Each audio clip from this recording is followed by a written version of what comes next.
Hey there, Internet friends. Welcome to another episode of That Nerdy Site Show, a weekly podcast where the team members from That Nerdy Site get together to talk about our lives and all of the nerdy things we love about them.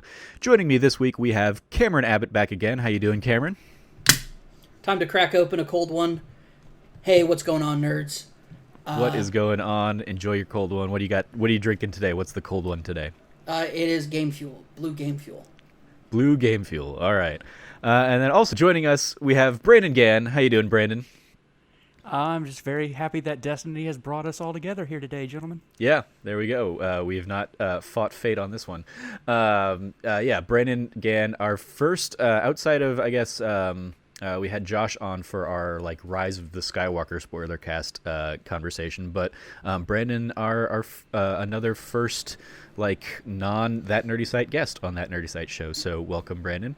Having been enjoyed spending the last few months with you on That Ultimate Video Game List show, where you argued for Final Fantasy VII very heavily in Season 2. Of course, I wanted to have you on for our Final Fantasy VII Spoilercast, which is going to be what this episode is entirely about. Cameron and I talked about our kind of spoiler-free first impressions last week, because neither of us had beaten the game. We have now. Brandon has also beaten the game, and so we're going to be diving full on into all the craziness that happens in Final Fantasy VII Remake. But before we get into that, a little bit of housekeeping. If you like what you hear, please remember to like, subscribe, rate, and review the podcast everywhere you can. If you're feeling extra generous, you can always support us on Patreon over at patreon.com/thatnerdysite, just like our newest patron, Akash Shukla, did. Thank you, Akash, for supporting us over on Patreon this last week. Welcome to our little Patreon community. Great to have you here. So yeah, let us dive right on in. Brandon, I want to start with you first. We're going to dive into kind of, now that we've beaten the game, spoiler-free impressions first, and then we're going to go into hard spoiler territory for Final Fantasy VII Remake. Cameron and I talked at length about the game last week, where I had almost beaten it. I was up to Shinra Tower, basically, and Cameron was almost done with the Wall Market tournament, going into last week's episode. We've all beaten it, but first I want to throw to you, Brandon, because you are kind of the new one for our listeners, certainly, if they haven't already heard your espousing of Final Fantasy VII on That Ultimate Video Game List show. What were your thoughts, your kind of spoiler-free thoughts here of Final Fantasy VII Remake? Well, heading in, courtesy of Square putting out the demo and so many people trying it, myself included, I kind of had that expectation of, okay, kind of getting an understanding of how the combat is going to work, how they kind of expanded the bombing mission. But after that, kind of going through all the chapters and how they have expanded almost every detail that you can possibly imagine, from as major glaring story plot points to small details that you could just bypass if you're not paying attention. I was just blown away just how much love and care and attention was put into pretty much any aspect that makes up this game that you can think of. I was very, very satisfied throughout the majority of the game. Pretty much 99.5% of the time, I was having an exceptionally great time. We'll get into it later about some of the more spoiler-heavy spots that just made me lose my mind. Either I was in laughter or I was in awe, especially that ending, which we'll get to. But on the whole, I just loved how the game felt, not only in terms of the combat, which is pretty much half of the game, but also the exploration, just going around and just seeing the world and seeing what Midgar looks like 23 years after its initial inception, seeing the skyboxes, seeing what these characters, when in the context of this story, yes, all these kinds of characters have had voice acting and have been in all other games, but in their original, quote-unquote original, but in their initial context, how they're introduced and interplay with one another, how all of these other side characters and antagonists, especially Avalanche and the Turks, I really, really liked both of those groups. So overall, I was just very happy and was just astounded at just how well this game just played, felt, and I just enjoyed my time with it from go to end. Yeah. Cameron, how about you? You had a lot more catching up to do than I did, but you've beaten it. So what are your kind of updated, spoiler-free impressions on Final Fantasy VII here? my updated impressions, and this is just kind of like my base impression out here right now, is that this is a masterpiece. It is a It's not even a remastering. The work and effort done into this to address, because story. And the really important thing is video game storytelling's changed so much since the mid '90s. That how do you remake a game from the ground up and follow through with the intent and the themes, like the thematic intention of the original creators, as well as addressing and bringing something new to it so that it's not just the same game again. And what they've done here is an absolute masterclass of just how do you how do you treat the expectations of a game that many people already saw as perfect in the past, and how do you address those concerns that people have about you remaking the game, and how do you give something more than what you originally had been given, is kind of the idea. And they perform it to just an absolute magnum opus of just, this is an incredible love letter to a game that it's very clear that the people who worked on it now, Tetsuya Nomura especially, who this is one of the games that he really started cutting his teeth on when he started working at Square Enix back then with Squaresoft, and between him and the scenario director and everybody else who worked on this game is something that kind of established and helped build the house that Square Enix is today, for good or ill. And for them to come back and address it in just this absolute love letter to it, while at the same time giving something new to people who already knew and have played this game before. The balancing act on this thing alone is incredible and astounding. So that's my final spoiler-free impression of this game. Yeah, I was already very much in love with this game last week when we talked about it, just prior to going into Shinra Tower, basically. And I was not expecting Shinra Tower to be as long as it is, again, without getting into spoilers. So I thought I was like almost done with the game. I thought I was like, okay, I'm just about there. I should have known, based on everything else that had been expanded out, that I still had maybe like a quarter of the game to go at that point. Yeah. And I ended up staying up until like 3 a.m. one night, basically finishing the game, because I was just like engrossed and continued to be drawn into the next moment, and the ending of the game in particular, that we'll get into in a little bit, really kind of drove me over the top on how absolutely enamored and impressed I am with what they did with this. It is a very divisive, and they make a lot of choices that some people do not and are not going to like. But for me, it was hitting all the right boxes for me, and I think it does some really incredible things, like you said, to really honor what has come before it, but also make way for something new, make way for kind of a new chapter in the Final Fantasy VII saga, that we've already seen with stuff like Advent Children and Crisis Core. It gives us more to build on from here, and in a way that was wholly satisfying for me, and I'm very excited to dive into spoilers and to discuss the game with you, because so much of it is like I'm trying to be sensitive online and not talk about all my thoughts and whatnot out there to spoil the game for other people. But it's also one of those games that I've just wanted to sit down and talk about. Cameron and I, we recorded that D Plus show a few nights ago, and basically talked for another hour after the show, talking about the game. Was like, yeah, we should really save some of this for the spoiler cast. So we'll retread some of that territory, I'm sure. But my spoiler-free impressions, I think this is a phenomenal game. It's gonna get an incredible score when I actually sit down and work on the review for it for that nerdy site, because it was wonderful and feels great, and the amount of like things that I would tweak or change are so minuscule, or the things that like gave me pause or like were frustrating for me were fleeting in comparison to the end overall kind of product that we got. So yeah, incredible game. And I look forward to discussing some of the reasons why here with you guys. So I'm gonna go ahead and say that's gonna do it for the spoiler-free section of this game. So I'm gonna jot down in my head here the kind of a time code to come back to for the edit. But yeah, and before we dive into kind of a lot of the like full-on spoiler beats, we're going to talk about a couple things that will delve into spoiler territory potentially, but aren't necessarily going to be like the theories about, the ending and all that stuff. But spoiler-free section kind of ends here.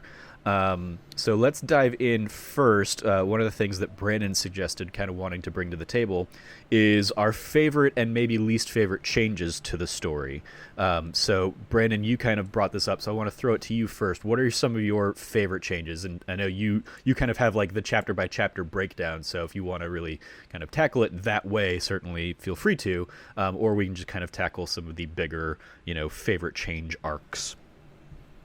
Yeah, and because I have kind of like the chapter by chapter, like a quick 1 or 2 words, I'll just quickly go through them. And in terms of the positives, I think the first change is something everybody could see for free, and that was the demo.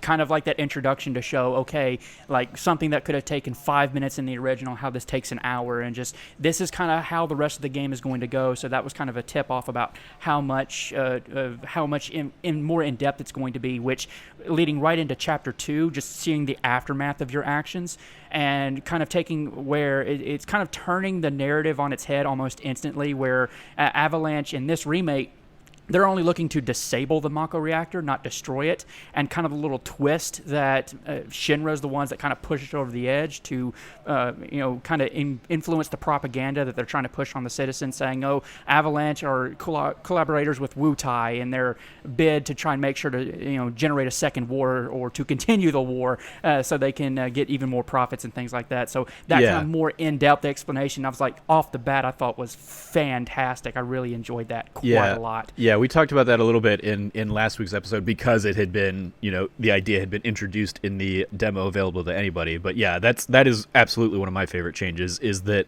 it becomes Shinra using Avalanche to kind of fuel their own agenda of war profiteering, of using Avalanche as pawns in this game, and basically like, the bomb that Jesse puts together doesn't do nearly enough damage to do the explosions and everything that we see in the Mako reactor destructions.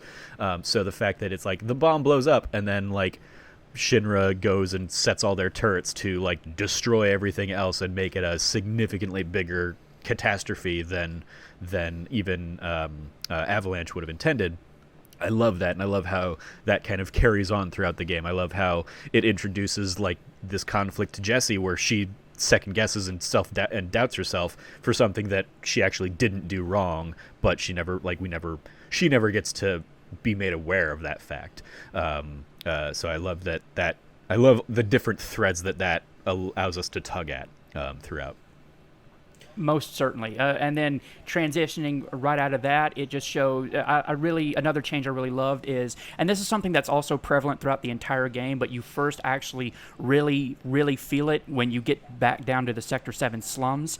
And in the original game, it's just a few screens and you see a few characters, and it gives you the feeling of a kind of a lived-in place of squalor, but this game does a great job of just kind of demonstrating kind of the day-to-day life that some of the less well-off of inhabitants really go through. And it does a great job of like when you're doing side quests in Chapter 3 and Tifa is showing you around, and like some of the conversations that you can bypass from that you can see on the left side of your screen, just all the world building that goes into that, and seeing all the kids play in that kind of little makeshift little squared off playground kind of in the southern portion of the slums, and it just feels like a community. And that's something else I think Remake does a great job. And again, it is introduced first in Sector 7, but you see it in Sector 5 and you see it above plate, that it just feels like a community of all these people. And yes, you have kind of two different narratives of those who are buying into the Shinra propaganda and those who are more sympathetic to Avalanche. I just love the fact that it just felt more fleshed out than it did in the original. So I just loved all the, even characters who don't have names, who you only see in brief snippets that, when you're running past them to and from places. I just love that this game just really feels like it's a lived-in, believable place. And it's just another change I just felt, I think they just did a great job with. Yeah, there's like little encounters like that I remember, or like the item shop owner in the Sector 7 slums who clearly has a thing for Tifa, and Tifa's like, hey, if you're nice to him, maybe he'll give you a freebie, and Cloud calls her out and is like, yeah, maybe he'll give you a freebie. Or the waiter guy or something that Aerith runs into in Sector 5 when you're kind of heading off to her place. Just little like completely non sequitur interactions with people, but they do help establish that like this isn't a world where you're being dropped into and it hasn't existed before this. It is, these people know each other, they have relationships going into Cloud being introduced into all these dynamics, that it just, like, little things like that absolutely help kind of flesh out the world. Any moments in that kind of vein that resonated with you, Cam? I will say one of my favorite things that I really got, that they really delved into, especially up towards this part of the game, is not just that it got that this feels more lived in, but that there is a, like, why do Biggs and Wedge wear this weird armor that nobody else is wearing? Well, they're part of a neighborhood watch. Like, I love the idea, like, oh, well, of course there's a neighborhood watch. Like, of course there's, like, their basic things from simple errands to killing monsters and culling the monsters that show up, and helping out that way. Like, I love the you have to kind of, they're not just like the weapon seller, for example. He's not going to just sell his stuff to some like no-name loser who's just hanging around. Like, he has standards higher than Walmart. Yeah, he has, exactly. He's like, I'm the one. He's like, you got to go through a background check. Yeah, his whole thing is, it's really funny too, because his whole thing is, why would I like sell something? And he sees himself as like a craftsman, and just like that little bit. And then when you do a couple missions, and he goes, oh, by the way, not only like you don't even have to buy it from me. He's like, hey, I want you to like use this sword. Like, it's something I made, but like I want you to wear it, because he's like, you're a good person, and if people see that you using my weapon, they're gonna come buy from my store. And it's like, okay, all right, fair enough, like, deal. And that's how you get the iron sword. Really enjoyed just those aspects of it. Like, also, it's like, why would Barrett let you like sleep in the same room as him and his child? Get out of here, you. Like, they sleep below the bar. You don't get to sleep down there. Like, you have your own apartment. Yeah, you didn't even get to go down there in this game. No, you don't. But I like that, because that's Barrett's place. Like, that's where Barrett lives. Yeah, it's one of those, like, especially when they, like, you see the pinball machine go down, it's like, oh yeah, I'm gonna get to go down there and see what that looks like in this new game, and it's like, oh, I didn't get to do that. I got to play darts instead. Barrett doesn't trust you, man. Like, and here's the thing, and this is what we're already starting to see, is they really take an approach in the storytelling to make it much more modern. Like, why would Barrett trust you at this point? There's no reason to. He doesn't want to use you. He's like, all you do is like bitch and complain about your money. Like, why would he trust you? Yeah. Like, you insult him about like how much he cares about the planet. Like, why? Like, he doesn't want you around. It's very clear. Get out. Like, you were just means to an end. I like even something like that, and maybe we'll dive into this a little bit later when we get into like talking about the whispers and stuff, but I love the idea that like this version, basically Barrett's not planning on bringing Cloud into like the second bombing mission, because it's like, and they like Biggs talks about it or something to the effect of like, hey, if we're going to be relying on each other, we want somebody that has our back, not and somebody that's invested in the cause, not somebody that's just there for a paycheck. So, no hard feelings, Cloud, but that's not you. So I love that, like, that was a change that they kind of introduced of like, yeah, it does make sense where if Cloud's just a mercenary, and yeah, he got them results in the first time around, but if they, they feel more confident, and maybe they think they can do it without him this time around, they're gonna try and do that. I appreciate that that does kind of like change up the dynamic. Also, you wouldn't keep this random mercenary around like where Barrett lives with his daughter. Like Barrett wouldn't do that. He's protective of his daughter, and it's cool because you get to suddenly meet Marl, the landlady. You get to like really meet a lot more of the people in Sector 7 in the slums. You just have this amazing opportunity to just interact with people. You interact with the guy who's the head of the neighborhood watch, Weimer, and he gives you like these missions and stuff, and he's like, yeah, like if you can, he's like, I know you're a mercenary, but if you take out these monsters, like people will, and Tifa says it too, if you do like this, like you're gonna get a reward for it. It may not be the money that you want, but it's gonna put your name out there that you're a merc willing to do a job. And the neighborhood watch is willing to hire you for those sorts of things. And so, like, and then they do it. And then we get the weirdest insertion into this game. Chadley. Yeah. I added in, and we'll dive into this a little bit after we kind of talk through favorite changes and least favorite changes, but we'll talk about new characters kind of as their own little block maybe. So maybe we can talk about Chadley in there. So back to you, Brandon. Kind of take us through kind of some of the chronologically next kind of favorite changes that you had.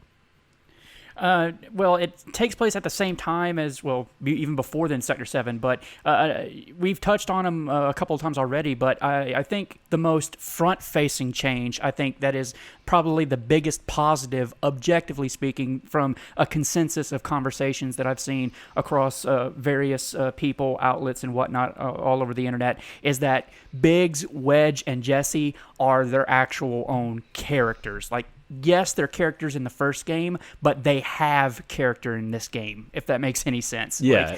Like, with how much conversation that of how, quote unquote, Jesse is thirsty for Cloud has been pretty much the norm. I think that it cannot also be understated that just how much of an important role Biggs and Wedge also just like really also get fleshed out. And now that we know their ultimate fates, and we'll address them a little bit later, I just wanted to take a moment in the positive changes portion of our little rundown here that I think that is probably the biggest positive change from top to bottom that this game did in terms of a specific example, instead of the generic ones I provided earlier, like more world building, more expanded upon of concepts and thoughts and ideas and things like that. So I really do appreciate the fact that they took 3 people that are only around throughout the first, what would you say, 75% of the original Midgar section of the first game, and they really give them real, lasting, memorable staying power, and that's something I greatly appreciated. Well, absolutely. If you think about it,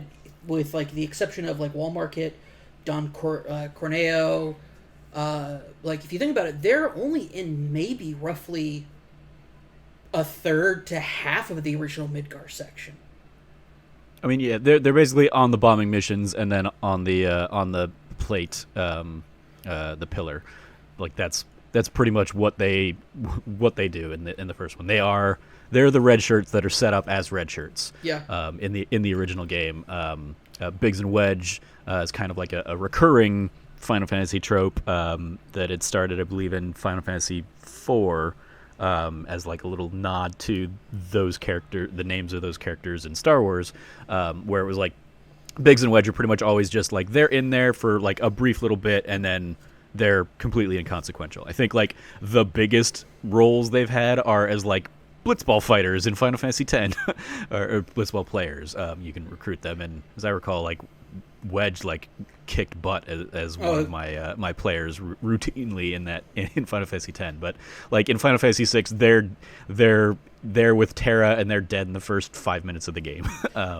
So yeah, it's like that was kind of their plot, their lot in life. So the fact that because this game is benefiting from taking, the first 5, 6, maybe 10 hours of the original game and really fleshing it out into a, it took me 40 hours to beat story, they absolutely get the benefit of much more characterization, much more dialogue, interplay between everybody, and it absolutely serves the purpose of making you care so much more about them when the plate inevitably falls and Sector 7 is destroyed. Regardless of like how their fates play out, you are invested in those characters, and so seeing them, seeing Wedge fall, or seeing Biggs, get shot down, or Jesse gunned down or blown up or whatever, like all of those have significantly more impact because we care about those characters now. They're not just, a few other bodies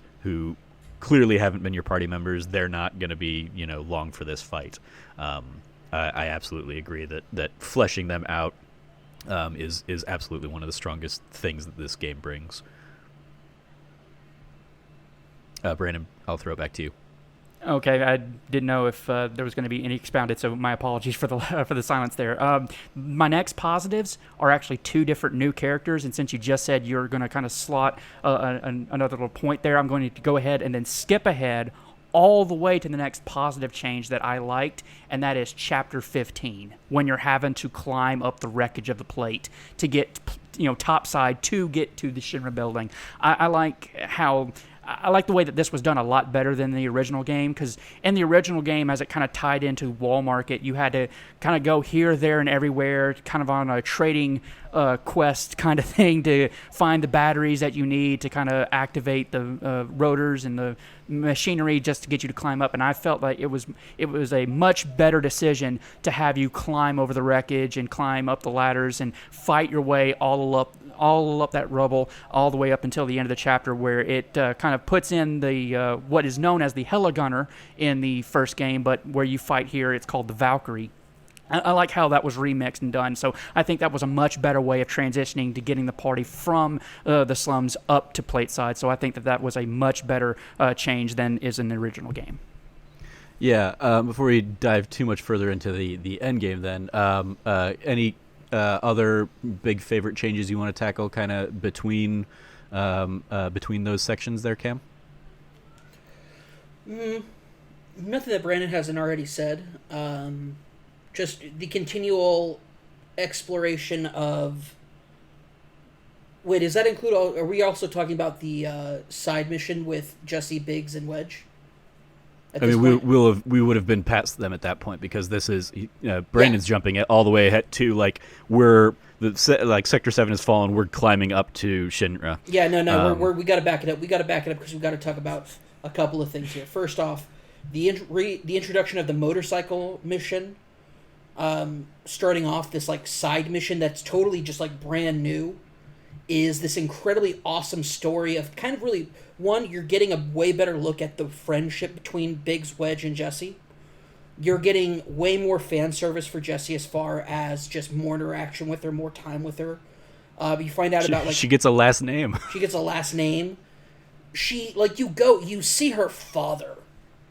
Like, and then you get the story about her father, basically, like, he was an inspector who collapsed from exhaustion in a Mako storage, and basically is in a permanent state of, like, his soul can't pass on from his body. Like, well, that's her theory. That's the avalanche theory of lifeblood or whatever. Yeah, no, but the whole thing is like her father is just in a vegetative state, and you get to see you get to see that her mom is awesome. Like, whoa, Jesse's mom is so cool. It just whips up a pizza, just like it's nothing. A Midgar special, whatever the heck that is, like, just so cool. Just whips up a pizza, especially for Wedge, who, as we all have found out, he's actually some sort of bio-android with the way they talk about him filling up and being on empty or something. It's just so stupid. That's so stupid. I, like, as a bigger fella, as a more rotund person, like, that annoyed me so much. I'm like, that's not how it works. Yeah, I loved getting the backstory of, like, because I the first time I go in that room, of course, I pick up the letter and I read it and see that she's got cast as the lead in the Gold Saucer show, and she's inviting her family, and I'm like, oh, like that's a cool little thing. That's like it's a little bit of flavor backstory for who Jessie was. I wonder, what brought her then to Avalanche here, and so to immediately find out after the fact that, like, the father's accident happened like the night before she was supposed to go on or something like that. It's just like an extra bit of tragedy to her backstory of like she put those hopes and goals on dreams on pause to come back and be with her family, and then got pulled into the avalanche thing after that. Well, she really threw him away, is what it turned like it ends up being. She threw away her hopes and her dreams because the reality is that her family is far more important. And trying to figure out like what's wrong with her dad led her to studying planetology and life stream theory and all sorts of stuff that led her to eventually join Avalanche. But this is what's also really cool about this section. Not only do we get to see Roche, Roche is one of the coolest new characters we get to see in this game. Mm-hmm. But we'll dive into Roche a little bit. We will in a moment. But really, the point I wanted to focus on is the reason you're doing this is because you're trying to break into a Shinra base for an explosive agent that's not as reactive and as powerful as the one that was used in the previous bomb. Reason being, Jessie still thinks that her bomb reacted with the Mako because she used a more powerful explosive than the directions gave. So she thinks that mistake of like going overboard with the original explosive led to the exposed Mako reacting with it, causing that massive destruction. And so this is her way of trying to do it better. Of course, we as players know that actually her bomb worked exactly as they wanted it to. Totally disabled the reactor, shut it down, and then it was Shinra that caused the explosion stuff later, and like the real horror show afterwards. But what was so cool about this moment is you have this, like, you get to see Biggs and Wedge in action. Because before they were kind of like the lookouts and the whatevers for the bombing mission stuff, but in this time they're your partners. They're up on the top level taking care of things. Wedge is a friggin' grenadier. He's shooting grenades. And then Biggs is a marksman with his pistol. And just there's this entire awesome section where you're distracting the Shinra-based guards, but then there's something weird about it because like the guards are already kind of distracted, like what's going on, and then you find out that you actually are you're in the middle of an avalanche raid, and you find out Avalanche is much bigger than just Barrett's group. In fact, you find out later on that Barrett's entire group is actually far more radical because they're not just interested in raiding bases. And it turns out there might be, like, based off of what Wedge says, there might be some truth about Avalanche as an organization, like a larger organization, having ties to Wutai, at least as far as finances go. Yeah, I love, that's another element that I thought was greatly fleshed out here, was that the idea that the cell we hang out with is a splinter cell off of Avalanche. Like the idea that Mayor Domino is like a sleeper agent within Shinra, because they of course he would be, because they've completely taken away any of his power, but he's supposed to be the mayor of this most powerful city on the planet.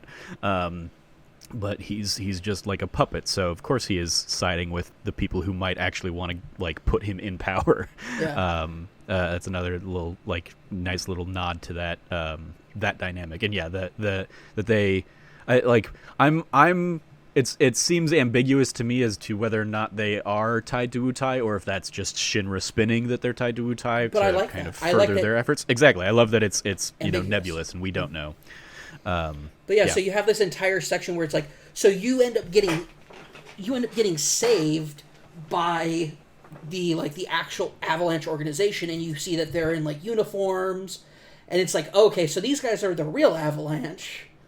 Because there's also an interesting line at the beginning of the game where Heidelgar, or whatever his name is, tells President Shinra, we don't know if this is the cell that was responsible for trying to take your life a little while ago.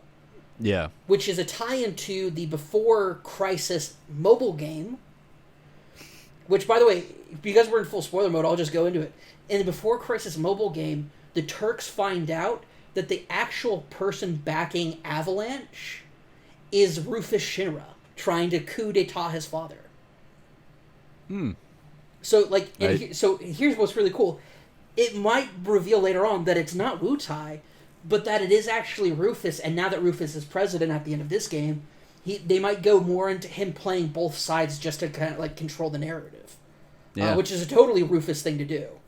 So I love. We'll get into him later. Rufus is such a great character, but this entire thing is just such a like.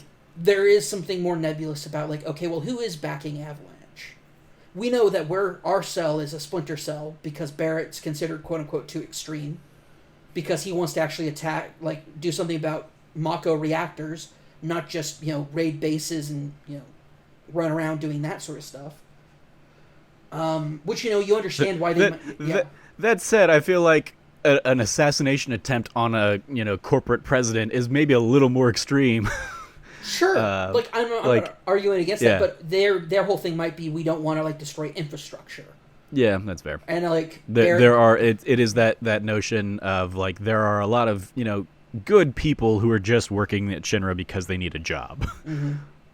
that Barrett later in the elevator scene he really like rails against and then. He gives that great quote about like he who works for works with evil must like recognize is not without sin or something, sin, but must recognize their own sin and like make up for it. Yeah, that like they are complicit. Mm-hmm. Which but is like even such then a good that he kind of like comes back on a little bit after like his cooler heads prevail basically. But yeah, I love just really all of the Avalanche like subplot kind of how it gets fleshed out here. One section I want to touch on that is one of my favorites is how they expanded or how they changed Wall Market, I guess. It's so good. The expansion of it, the Honeybee Inn, I think is a phenomenal sequence compared to kind of what it originally was. The introduction of like the trio that are working in support of Don Corneo, but also maybe a little bit to subvert, and like they're trying to just find the right moment for them to kind of take over from him. Well, they're his underlings. Like honestly, they're his 3 lieutenants. Yeah, and it's very clear that Don Corneo, of course, knows because he obviously picked them because they have this trait that any one of them really wants to rule Wall Market. They all want to rule Wall Market, and Corneo uses them against each other.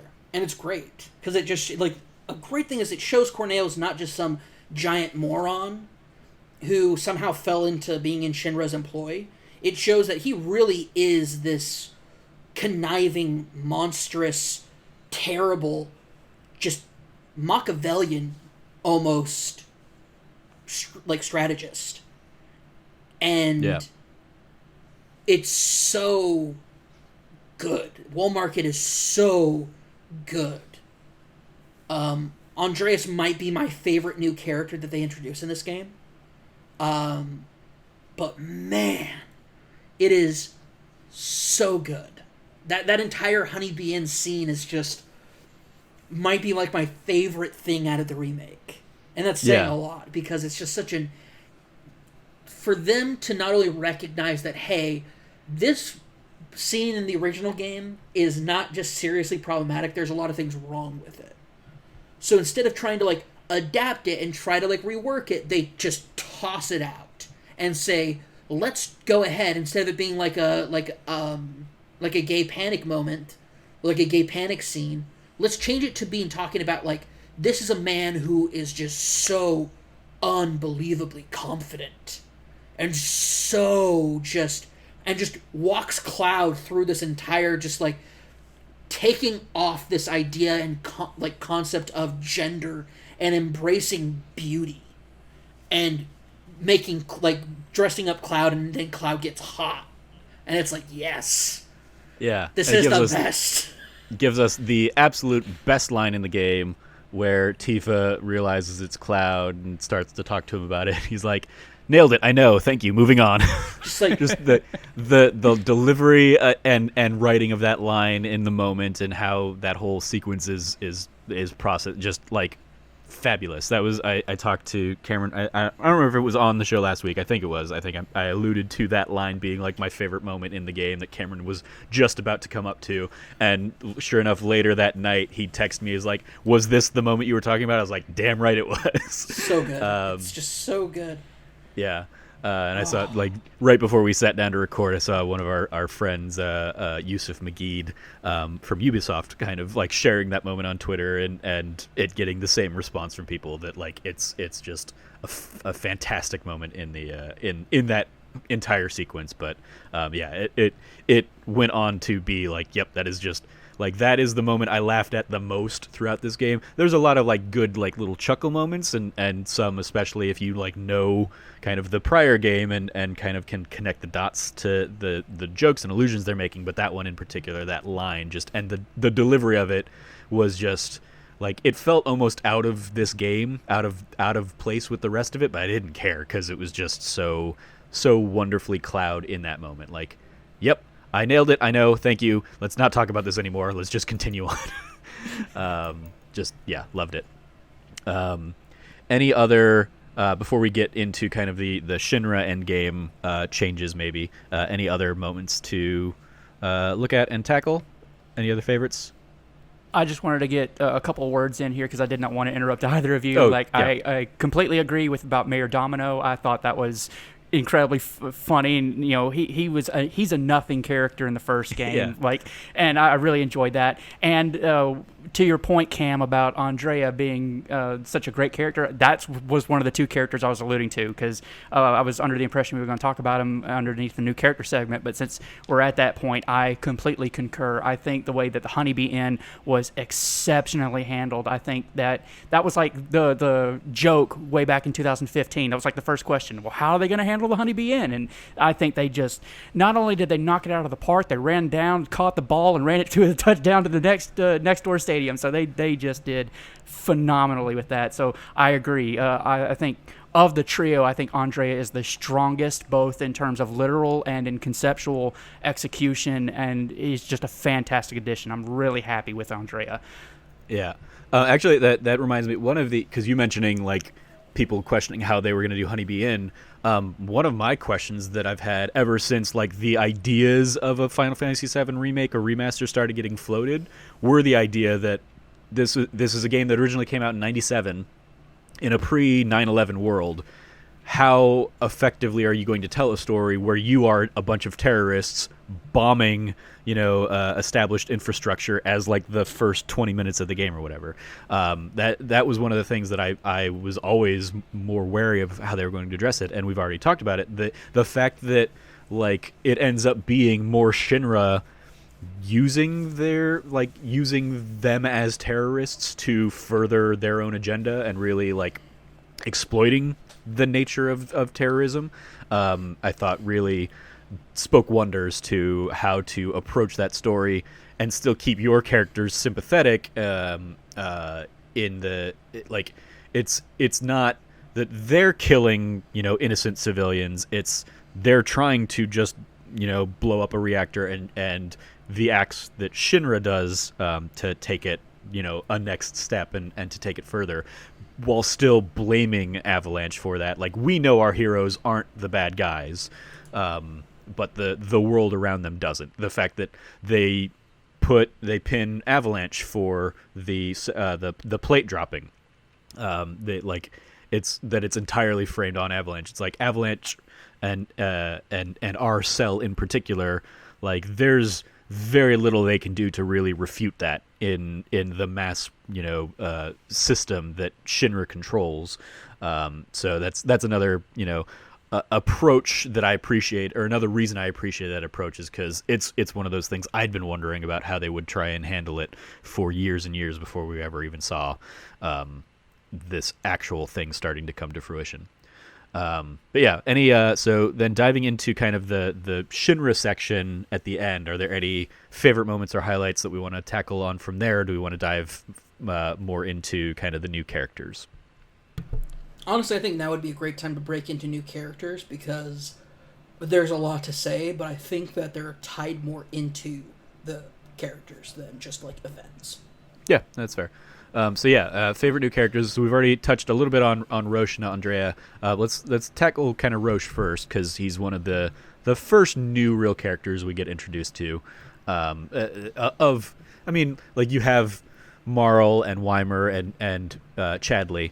Chadley will come back to because he's a recurring thing, and I'm also curious to see how far you guys are along in like VR missions and stuff. But Roche, kind of one of the big standouts there in the early section of the game, introduced in the motorcycle sequence. To what you brought up earlier, Cam, I love that being pulled from like the end of Midgar up into this section. Obviously, we come back to it at the end of Midgar, but it was cool getting introduced to that so much sooner here.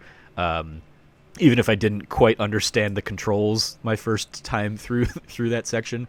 But then halfway through, we get introduced to Roche, who's this, soldier first class renegade guy on a motorcycle. He's basically like a nega Cloud, but more flamboyant, I guess.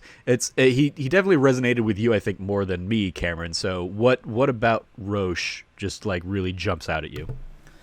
I love that we're told all the time that Shinra's elite are the soldier program people. We know that the soldier program has multiple classes, third, second, and first class. What I love, is if you've played the Crisis Core games, you know that there is a certain standard that Shinra soldiers and infantrymen are required to have. And soldiers, the higher up you get, the more freedom you have to kind of do what you want. That's why Sephiroth dresses the way he does. If you play Crisis Core, Genesis dresses how he wants to. Angeal's really weird for being a first class that dresses like the rest of soldiers do. But in third class, you wear like a helmet. Second class, you have the freedom not to have to wear the helmet. This guy is a soldier third class, so he's not like the most powerful kind of soldier, but they make a comment about how they wanted to peel off, like Shinra guards want to peel off because there's a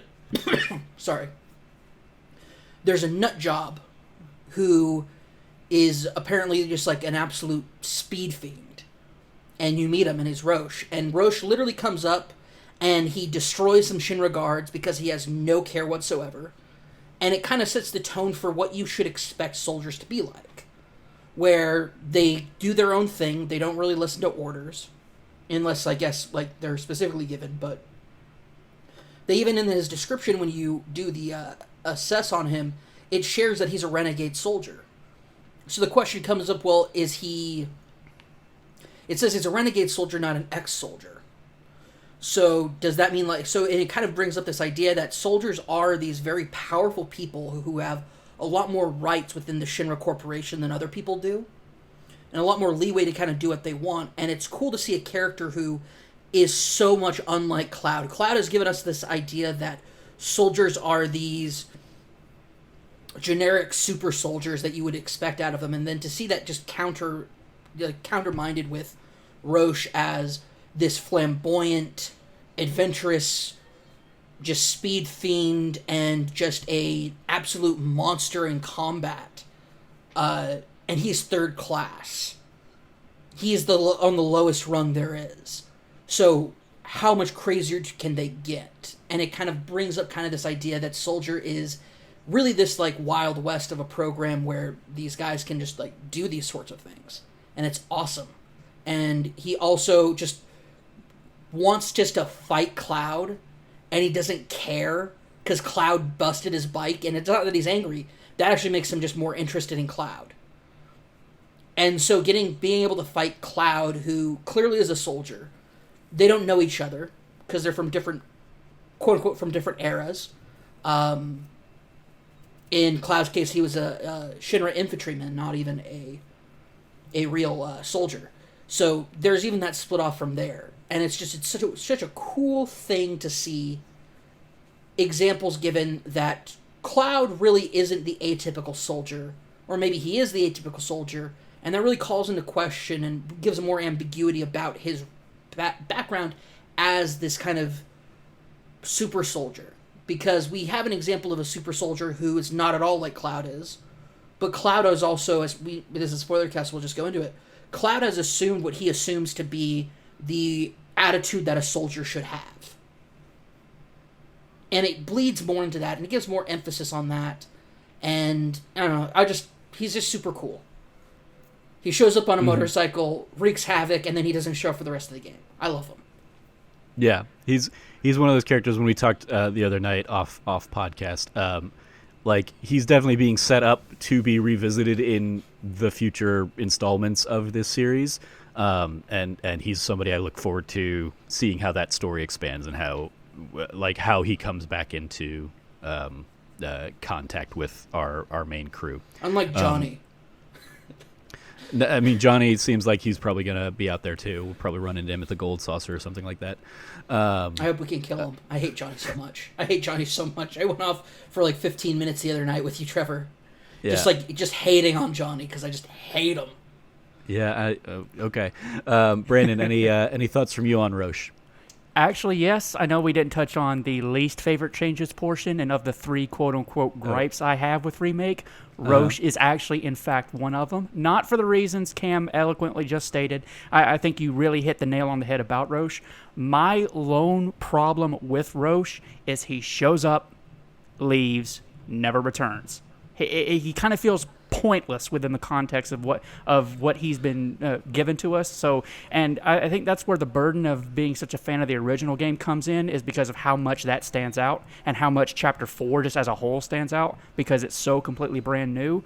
Like, I would not have as much of a feeling about Roche if he, for example, showed up later during the Shinra section, or if, like, for example, if when you're going after Hojo, if he was part of a squad that come in to try and stop you, like, then he would show up later, and then I probably would not have any kind of negative feeling towards him. Like, I don't have a problem with the way he was acted or about as the flamboyantness as you just touched on, Cam, but I just have a slight issue with the fact that, okay, you have this new character, you make him show up once, and he's not constrained to a specific place like some of the new characters in Wall Market are, but at the same time you introduce him and then you don't bring him up again. And to your point, Trevor, I too am excited to see in future installments where Roche will have a part to play, because I really do think he is going to be a recurring character.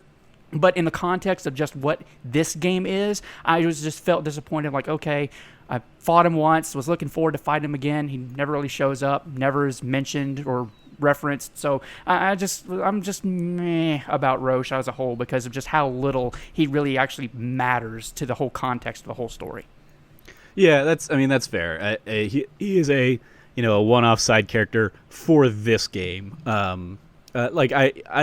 It didn't bother me in particular because he wasn't in the original at all. So it was just kind of like, okay, this is a little bit of that, like, the game is being padded out there, but the fact that it was being padded out to, tell that Jesse side story and kind of give you that little side mission with, the Avalanche team that ends. This is something that Cameron and I talked about the other night. The fact that, like, that section ends with you caring about, and Cloud really caring about Avalanche and even joking with Biggs and Wedge and Jesse a little bit, and there's that moment of like, did you just smile? And he's like, nah, and then he like goes back to scowling, and the really cool sequence of them like parachuting down back into the slums and stuff. I would sooner fight a Roche in that sequence than it having just been like a few mechs or something like that. The fact that it was still a character that, they could have had you basically win and defeat and kill, but I don't think that would have served a story either. So that they leave him open there to potentially, come back and explore that dynamic in the future, I think is still intriguing enough to me. He's like, I guess I would liken him to like an Ultros or something like that from Final Fantasy VI, where it's like, maybe he'll just keep coming back in and we'll keep trouncing him or something like that and see how that continues to impact him. I hope so. Yeah. So that's Roche. What one I want to touch on a little bit is Marl, who's kind of your landlady there in Sector 7, and basically an Avalanche sympathizer, who describes herself as like the grandmother, or Tifa's the granddaughter she never had, kind of thing. I like, she was one I was like, okay, I appreciate her coming in, immediately seeing like that there's a past there between Tifa and Cloud, and basically saying like, don't you fuck with her, boy. Like, don't you hurt her, Cloud. She is a special person, and as somebody who has always been a Tifa shipper, I immediately was like, thank you, Marl. Thank you for understanding the ways of the world. Any other anybody else relate to Marl in that sense? I do. She don't take no crap, and I really appreciated her for it. Yeah. She gets like nice little moments throughout, especially in like the destruction of Sector 7, like saving the little girl and that kind of stuff. I really loved her. Just, she stands out as like one of the big community leaders in Sector 7 slums, where it really more for her, it's more of like she's basically everybody's grandma. She's watching out for everybody. She watches out for Cloud. She warns Cloud, hey, don't hurt Tifa, but she warms to him real quick because she understands the kind of person he is. She has just such a good eye for people, and it shows. And what's just great is that, you know, she lets Tifa live there, she's letting Cloud live there, but then you find out like Marco lives up there, and it's like, well, what's Marco like? She just took pity on this sick guy who she lets stay up in one of her apartments, and I mean, the guy's not working, he's not paying rent, and I didn't give a gill to her, so I don't think I paid rent either, but you know, she has this wonderful, warm aspect to her where, you know, her character model looks like she could be frigid to you, but instead she's just the performance, the voice actress performance on it is just phenomenal. And just, I loved her. I loved her as one of the standout new characters who isn't really an antagonist or enemy, but just really just such a great side character to help flesh out the kind of atmosphere that Sector 7 slums are. Which is, people take care of each other out here.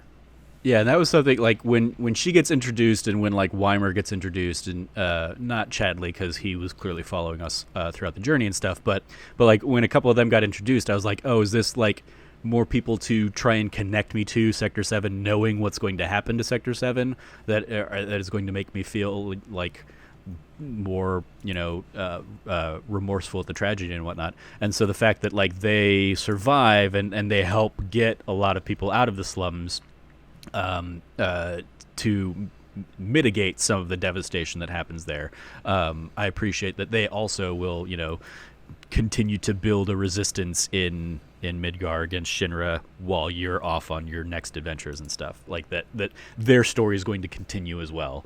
I really appreciated that as well. Anything to add there, Brandon? No, I think you both of you really hit Marl to a T. So I really don't have anything else to say about her. There's only one other new character that I personally stood out to me. If you want to go ahead and transition to that. Well, let's talk, because you is that Andrea that you'd mentioned already? No, since we already covered Andrea, the other character. Oh, I have more to say about Andrea, but go ahead. Go ahead. Yeah, we'll absolutely. Well, I was gonna, before we dive into Andrea, I do want to throw out Chadley here, who follows you along. Mostly, like, Chadley is just a weird little kid. I don't know what his whole deal is. He strikes me as being there in order to get us more materia, which we would not have had at this point in the game. We wouldn't have any summon materia prior to leaving Midgar. So, like, the fact that he is a conduit to get us Shiva and Fat Chocobo. Ifrit's story. Sorry. Ifrit's story. But yeah, how many of the Intel missions have you guys done at this point? All of them. I have not done all of them yet because I have not improved since the last time we talked. Okay. Because I've been playing another embargoed game. So I got the last of them in my, like, when I started playing through everything, because I'd gotten everything. I was on, like, the 19th one I needed to get was mastering all the magic materia, because same. Revival just has so many goddamn AP points that you need to get to master that one. AP up for the win. Yep. Oh yeah, I did that, and then that combined with triple AP in, like, once you've cleared the game. So I got that, and then you get Bahamut as the as your kind of final summon there.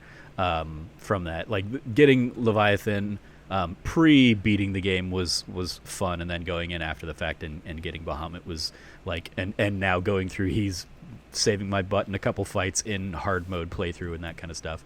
But I appreciated that, like, some of it gave me a new way to approach some of those things, or it made me seek out more how to stagger a lot of those enemies. Because sometimes I was just kind of brute forcing my way through and not realizing the most efficient ways to take some of these enemies down. I was already like assessing every enemy, because that's just what I do by nature, is try and figure out, okay, what are these guys' weaknesses? But I wasn't always factoring in the stagger elements that they would introduce as well.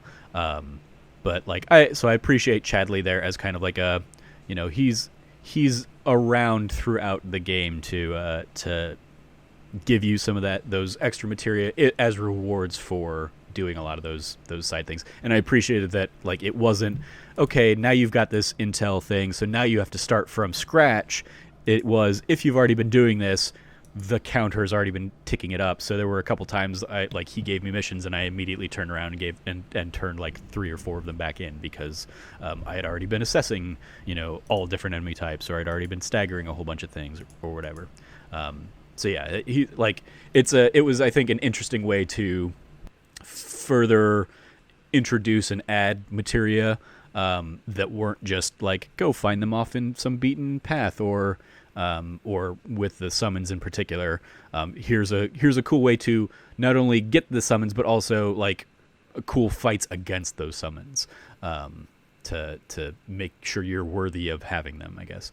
At the same point, like, a lot of that makes me wonder really how they're going to fold progression into the next games. Is like, am I gonna carry over all of the materia I have from this game, or all of the battle points and all that stuff? Or all the SP, I guess. We shall see. Any other thoughts to add on, Chadley? Not really for me. I think he's just like, as you said, he kind of like just serves the purpose.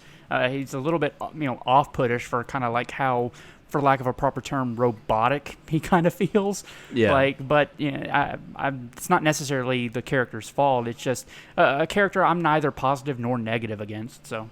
Yeah. It is my personal belief that Chadley is in fact the root cause of all the changes that we're seeing. By inserting him into the game, they've caused just an absolute rift in all possible potential realities. There's no way that the story could play out the way it originally did, because Chadley is there. And there's one reason for that. The first 4 letters of his name, Chad. Enough said. Okay. He's a Chad. He's changed, by existing in this timeline, he's altered it forever. So you hate Chadley more than Johnny then? No. Johnny's still worse. Johnny is the worst. Johnny not only gave me PTSD flashbacks to Borderlands, the Telltale Borderlands story, with all of his bro nonsense. Okay. But on top of that, it was also just, I've never seen a character whose entire point is to fail upwards, and I've never been so frustrated. Okay. We live in a world where Donald Trump exists, right? I'm well aware of that, Trevor. I didn't need that in my escapism. The fact of the matter is, by the time that this remake story is done, Johnny's going to be the new mayor of Midgar, and it's just not going to be fair. We'll see. Johnny's another one that I'm intrigued to see where his story and interactions with the core group kind of continue along. Especially I appreciate that he's in the original game, just gets more to do and is more fleshed out here. So yeah. One character I could have used less of, not more of. That's fair. But also hey, if you're going to expand the stuff, take a character you've already got. But yeah, let's dive then into kind of the maybe the trio of wall market characters. You've got Madam M, you've got Chocobo Sam, and you've got Andrea, as we've already introduced. I thought they were like I said, I think they're a wonderful addition in terms of Corneo's lieutenants that are also vying for power and looking for like the right opportunity. They have like a respect for one another, but they also all kind of want to be running the show. Sam and Madame M have a history. Yeah. Like, wow, like that. Whew. Cloud couldn't cut through that sexual tension with the Buster Sword. Let me tell you. I mean, the fact that Sam seems to just be pretty much aping absolutely Sam Elliott. I was like, I am all in for this character because he just seems like a badass. Love him. I love. He's like, he shows up. He goes, "Yeah, I'm Chocobo." Like his twin-headed or twin-tailed coin that he has, that he uses against you, but like, then Cloud's just like, "Let me see your coin," and he just like, flips it at you. Because he's like, "Yeah, you got me," and it's like, doesn't matter. Welcome to Walmart. Like, yeah, absolutely. I the first time out, I was like, "Yeah, I'm not playing this. I know this is rigged. I know, I know Edgar's coin from Final Fantasy VI. I know it's a double-sided coin." So good. It's it's such a good one. It's a throwback to Edgar, but also it establishes Chocobo Sam as he comes off as possibly the most like genial, yeah, like basically genial. Genial, thank you. He comes off as being the most genial of the three, but it turns out he has like these hidden depths of not just wiliness but like manipulative, and like he knows how to get under everybody's skin. Like with Madame M, he just has to bring up that like one time they hooked up and she's like, "That's the greatest regret of my life." And it's such a good thing to see. Like this, he comes off as like, "Oh, well, this seems like an earnest, honest fellow," and it's like, no, he is not. He is just as scummy as the rest of them. And then Madame M, I love because she just she's just is such a good character because you think, oh, this is going to be the very manipulative character, but she's actually the most straightforward out of the three, and outright says, "Win the Coliseum fight for me," and then like we're like, I'll get Aerith a dress. And I did if you do the most expensive hand thing, it is whoa. It's a lot, man. Yeah, that entire scene with Cloud is just like okay. I was like, there's the wall market I remember. Yeah, like, this is where we're going. Okay. And then Cloud just like can't stop staring at his hand afterward, and it's just like, dude, Madame M's awesome. Like, she's powerful. She has like the least amount of like people under her as far as like, you know, people like servants or like employees, but she just has such a powerful just like atmosphere around her. It's so cool. Although my favorite of the three, of course, is Andreas. Andreas is, I'm just going to outright say it, he's the best addition to the game. Him, the Honeybee Inn section, all of it is just the absolute best. The fact that like he shows up as like, Andreas has like zero intention of ever dealing with Cloud. He's booked 3 years in advance. Just I want to cut this off. It's Andrea. Andrea. No S. Oh, sorry. Am I saying Andreas? My bad. Yep. Andrea Rodea. Yeah, Andrea Rodea is just such a top-tier character as far as this goes. And he embodies a lot of, I think, the changes that they made with the Honeybee Inn. He definitely embodies those changes where, once again, I mentioned it earlier, breaking down like the idea of this being a like joke about gay people in the 90s versus bathhouse kind of area, where now it's a straightforward, just like, this is about beauty, and I'm going to make you beautiful, Cloud. And the way he does, like the way he has you dance with him, and like basically just helping Cloud get out of his shell, that you're like, okay, because here's like afterwards through the rest of that, Cloud is way more assertive and way more confident in everything that he does. It's great.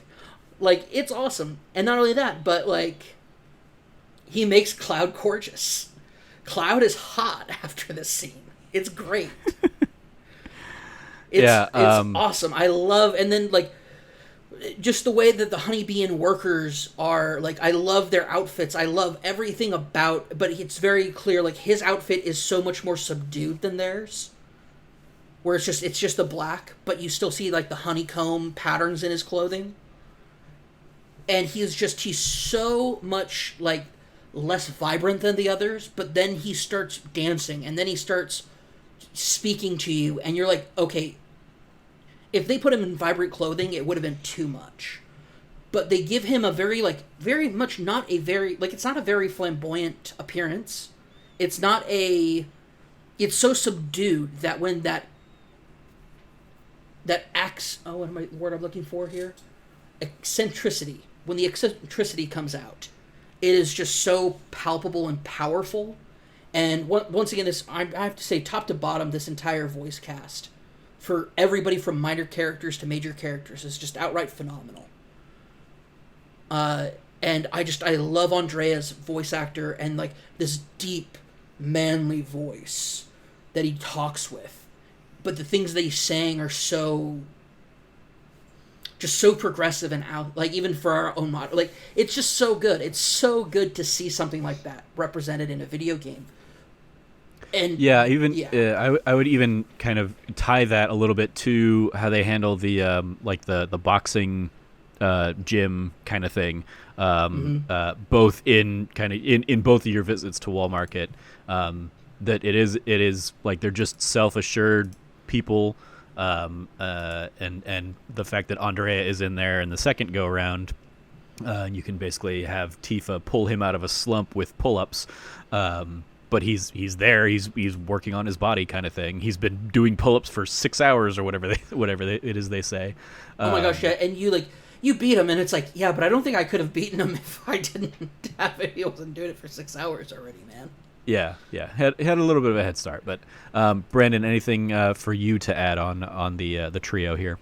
For the trio specifically, and not really, like, to the both of your points, about Chocobo Sam, like, I too had that same Sam Elliott feeling, to the point where there was a point where I was listening intently and going, is that Sam? But did they get Sam Elliott? Yeah, that kind of. This seems like a really weird casting call. Exactly, because I was just, it threw me for a loop, but I was, like, really, really impressed, and I really did enjoy him. The thing with Madam M for me, she scares me, because it's like she will talk in a normal voice in 1 second and then scream at you the next sentence. It's like, oh my God, no, I need space, back off. But yeah, I think they were, as I said earlier in reference to Andrea specifically, I also think that they add a lot more character to Wall Market and just make it a more. It makes it more important. Even, I'm not saying that it wasn't important in the original game. It makes it that much greater significance than it originally was in the first game. Since you just deal with Don Corneo in the first game, having these additional characters and all this other that you have to do, you got to have some charisma to kind of get that engine going. And so I really think each one of them are unique and have their own special thing that they do really well. So I concur with what the both of you have said. I think they're really great additions to the game. Yeah, one other favorite moment that I want to highlight, since we're in the Wall Market section, is the Coliseum that they have, specifically the Corneo Cup, the Hell House. Yeah, and we'll touch on that in because one of our little segments is going to be favorite boss fights. But the fact that, like, you have Conch and Scotch, who so good. were in the original game as Corneo lackeys, and they're in there basically as the MCs for the fights, and are doing, like, play-by-play commentary based on whatever you're doing in those fights. Made that like, it was like a ton of extra fun that they didn't have to put into that, but the fact that they do fleshes out the Coliseum segment of it, and I really enjoyed that sequence as well, and that being where you're introduced to kind of the dynamic of the trio together, and that's where, like, they keep kind of teasing Andrea in that sequence where you don't actually get to meet him or see him until really the end. It's just kind of like over the shoulder shots or shots of his torso or something like that. You don't see his face until either the end of that sequence or until you get to the Honeybee Inn as a whole. But yeah, that was just another sequence I wanted to give a little bit of love to, that talking about Wall Market reminded me. The other major character I think that comes out of Wall Market is new and is another one that I'm really intrigued to see kind of how he comes back into future stories is Leslie. That's my second favorite character too that I mentioned earlier. He was the one I was inferring. Yeah, I figured. So I'll throw it to you then, Brandon, first to kind of espouse what makes Leslie a standout. Initially, I wasn't really all that high on him because when Uh-huh. you first meet him, he's kind of like the almost literal gatekeeper to Corneo, saying, "No, you can't get in. Like you need to be you need to kind of get invited, quote unquote, or pardoned, or whatever the phrasing is to get into here." But then during those conversations, you can kind of get the seeds planted of like he's like not 100% down with what goes on in the Corneo mansion. He's like not really into it, and even though he helps you out in chapter 9 and kind of helps you kind of get to Corneo and escape, I think he really shines and takes really great strides in chapter 14 when you learn Yeah. his motivations, and then Yeah. you go with him to track down Corneo himself, and I really think that's where he really shines strongest, and how I think, much like as we've touched on with Roche and Johnny, I think we have the potential of seeing him in later games, and much like how you just said, I'm also very curious to see if his story and about his fiancée, if he'll ever see her again. That's something I'm very intrigued by. Yeah, I had the same thing where it's like you get introduced to him, it's like, oh, okay. Like he was one of those characters that like Square Enix social accounts had made like a big deal about before going in. Is like, here's one of the new characters, Leslie, and like so. When I went through the Walmart section for the first time, all I was thinking was like, why did they make such a big deal about him? He was barely a gatekeeper kind of thing, yeah. And so it wasn't until you come back through to try and find Corneo for the way up, and you get his backstory of his fiance had been chosen by Corneo as a former wife, and that devastation and whatnot. I was like, okay. Now I'm fully invested in who this character is and how I can help him in future games. Like, and then thinking about it in the context of Final Fantasy VII, the original, I'm like, okay, I can totally see this guy being there when it's us versus the Turks in Wutai, and Corneo, pops back up in the game, and like Leslie dealing like a killing blow to Corneo or something, and finding out where his fiance is or what fate befell her. And I can't wait to see how that plays out. So yeah, he was another standout for me. Anything to add, Cameron? For me, I loved Leslie's. Well, they keep asking him like, "Well, why are you helping us?" And he goes, "Because Andrea told me to." And it's like, cool. I like that it establishes like this is Andrea's man on the inside, but at the same time, there is such a uniqueness to his style that I thought was so cool. A lot of people just like have like this generic clothing that they wear, but he, like Leslie specifically, has like such a really cool style to the clothing that he wears. His hat, his jacket, his gloves, that it makes him like really stand out, especially among Corneo's men. But I'm really curious to see where he goes. I think that outside of just talking about how cool he looks with his clothing, I don't really have much more to add. I think I'm very excited. He's one of my favorite characters to see what's going to happen with him going forward. Yeah, I'm trying to. Are there any other notable new characters that get introduced that in kind of the later parts of the game, or are we pretty much done with this at this point? There is one. He's unnamed, but he's the Shinra guard who recognizes Cloud. Oh, he's not. I mean, he's not unnamed. It's Kunsel, isn't it, from Crisis Core? He's going to go get Kunsel. Kunsel's a soldier second class. This guy says, "Oh no, I know. Like he's my friend. We went through training together. Oh man, I'm like, stay here. I'm gonna go get Kunsel." Okay, I misremembered that section. I bring that up because it's so cool to see in Crisis Core. It gets established that Zack has kind of like a crew of people that he associates with, and it's Kunsel, who originally was his superior, and then he becomes the superior of Kunsel when Zack becomes first class and is the only active first class member for a long time. You have Cloud, who is a Shinra infantryman, and then apparently there's this other guy too. But those three, specifically Kunsel, there's a lot of like stuff from Crisis Core that you kind of like can unlock and find out that Kunsel was never satisfied with like what happened to Cloud and Zack and how they just disappeared. And so I'm really curious when he says, "Oh, let me go get Kunsel." I'm like, this is going to be so cool if they bring in Kunsel in the next game, Because that would be... It'd be so cool. One, you have somebody who knows who Cloud really is. Like, not this soldier personification that he's put onto himself. Because, here's the thing, Cloud was a really cool character in Crisis Core. Him, Zack, and Kunsel were all best friends, and it'd be cool to see more of that Crisis Core dynamic between, if it comes back up.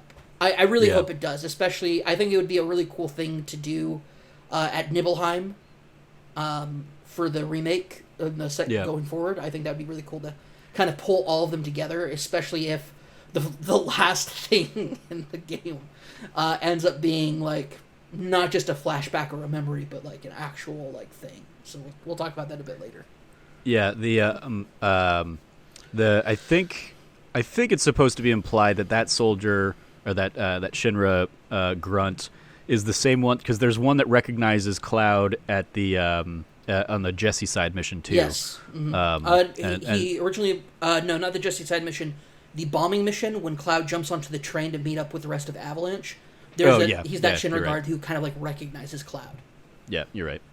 But yeah, so it's something like I didn't catch my first time through, but playing it the second time, I was like, oh, there's another guy that recognizes him. I wonder if they're the same one. But yeah, so it's a little cool little nod there.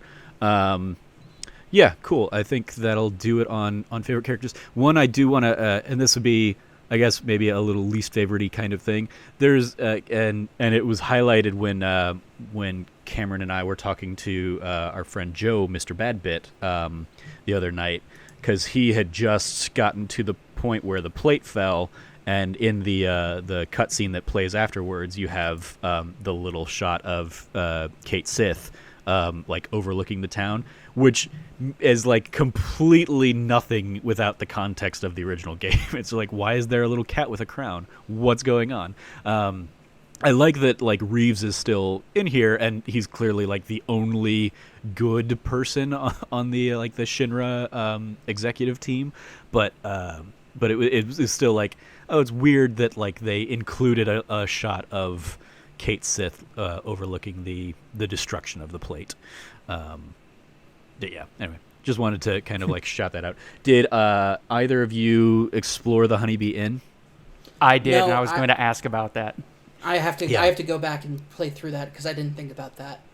Yeah, so in the original game, you can like look through one of the doors and you'll see like it's alluded to be President Shinra dressed as like the king from the Gold Saucer play being chased by one of the girls. They changed that character out in this one for Palmer. And he's not like dressed as Shinra. He's just being Palmer. And it was a nice little like nod to that original kind of voyeuristic moment. But yeah, any other anything you wanted to add to that, Brandon?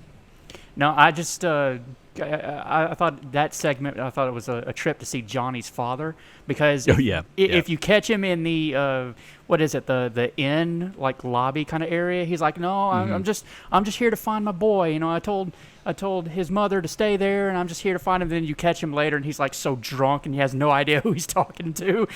Yeah, it's just another honeybee girl is like just like shaking her butt at him. What shape am I making? I'm like, oh, good God. Yeah. Fun little just things. I also like that like one of the honeybee girls is the teacher from the Sector 5 stuff. It's like, oh yeah, that's go live your life, lady. And no shaming there. And did you notice that you can only get to her by climbing underneath, to where Aerith never sees her? So like you're the only one that sees her in that back alley. Yeah. What in the world, man? I have no idea what's going on. I have to go back and play this out, man. Oh, because I think you get music from her, don't you, or something? Oh, maybe it's something else. I think it's a different person standing there in chapter 14 you get the track. Yeah, you get the track from somebody in chapter 14 from someone back there. Anyway, yeah, because I unlocked all the soundtracks. So. Gotcha. So yeah, to the left of the Honeybee Inn, you can kind of like duck under there, and if you go during chapter 9, the teacher who had basically been like, oh, I've got somewhere else to be, turns out she was going off to her night shift as a Honeybee Inn worker. It's another little like cute nod to fleshing out this world, certainly. Before we dive into favorite boss fights, I want to just kind of touch on some of the big like choices you guys made throughout. So I'm trying to think. Like I'm guessing all of us pretty much did all of the side quests we could in our first playthrough. I tried my best. Finished on my first run through. It was 24 out of 26 because 2 of the side quests in Chapter 9 you can't unlock if you do the Johnny quest line. Yeah, it was the same. Because it's basically you get in that chapter you either get like Chocobo Sam's quests or you get Madam M's quests. So yeah, I was the same way. So what dresses did you guys have then going into the Don Corneo section? All the classic one. Like I chose the default one because I was like, I'd like to see the mature dress, I guess. I didn't realize it was going to correlate directly to that. I didn't know the other options were going to be better dress or not better, but different dresses. I was the same because for me it wasn't until the credits were rolling that I was like, wait, why is Tifa in a purple dress in these? And that's the dress I remember seeing in the commercials. So when because I got the sporty dress, or I chose the sporty dress, and I told Cameron this last week. I was like, she came out in the cart thing, and I was like, oh, she got like the Chun-Li buns going on. This is just super, super cute and sexy and whatnot. And so I was like, it didn't register for me until seeing the credits roll and her being in the purple dress in the credits, where I was like, oh, are there multiple dresses? What? And then I realized, oh, that's what they're talking about when they talk about like you can get 9 different bridal dresses or whatever. I thought it was more like in the original side quest in Wall Market where you could go and get like a better wig or you could go get like perfume or something like that, which a lot of that is alluded to when you do the Johnny side quests, and I just hadn't seen those in my first run because I did the Madam M side quests in my first playthrough. So yeah, I had of course the Aerith, super red dress, the whatever the cloud dress was for doing the Madam M stuff, which I think was the purple one, and then Tifa in the sporty dress.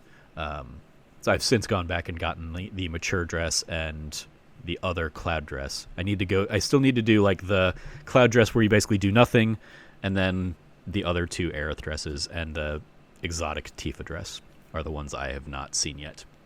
Yeah. Any changes from you, Brandon? No, it's a little difficult for me because I don't think I've seen any of the other ones that I had gotten, but I pretty much had the same outcome that you did. So in Chapter 3, when you're picking that dress, I kind of was figured like, wait, this is suspicious. Why am I being asked about? Oh, so I went sporty because I just fitting Tifa's character. I was like curious what could sporty be, and then when you see her in the back carriage, I'm like, yeah, I was right. That doesn't happen often, but I was right. So yeah, I got sporty.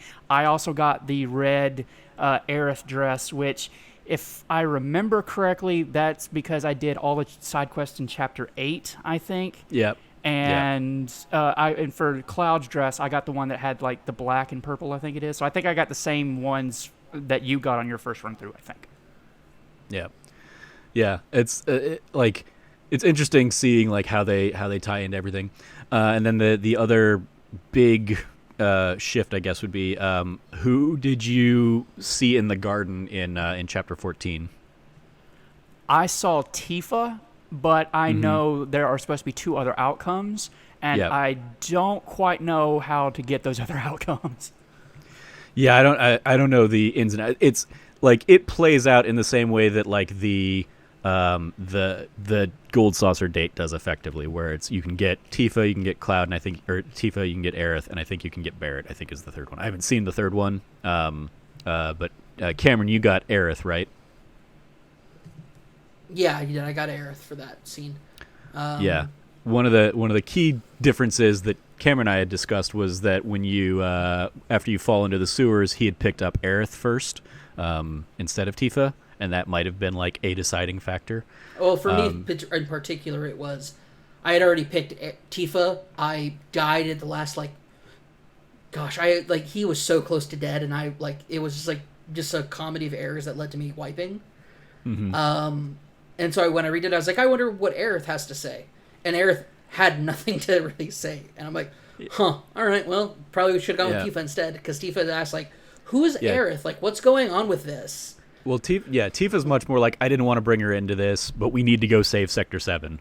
And, or we need to see, like, we need to tell them we need to stop everything. Whereas, Aerith, you pick her up and she just is basically like, okay, let's fight.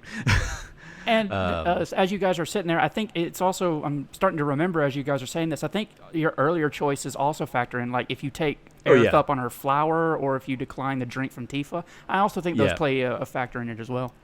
Yeah, absolutely. It's all of those kinds of decisions. Do you take the flower? If you do take the flower, do you give it to Tifa or all that stuff? I imagine basically like shooting both of them down for all that stuff will probably give you a Barrett scene or something like that. I haven't seen that one, but based on how how it seems to mirror the Gold Saucer date, it seems like that's the most appropriate. Since I haven't actually seen the Aerith one myself, Cameron, maybe you can describe it better because you don't have Aerith at that time. She's held off in Shinra Tower, so it's just like you're having a vision of Aerith. Yeah, it's ambiguous.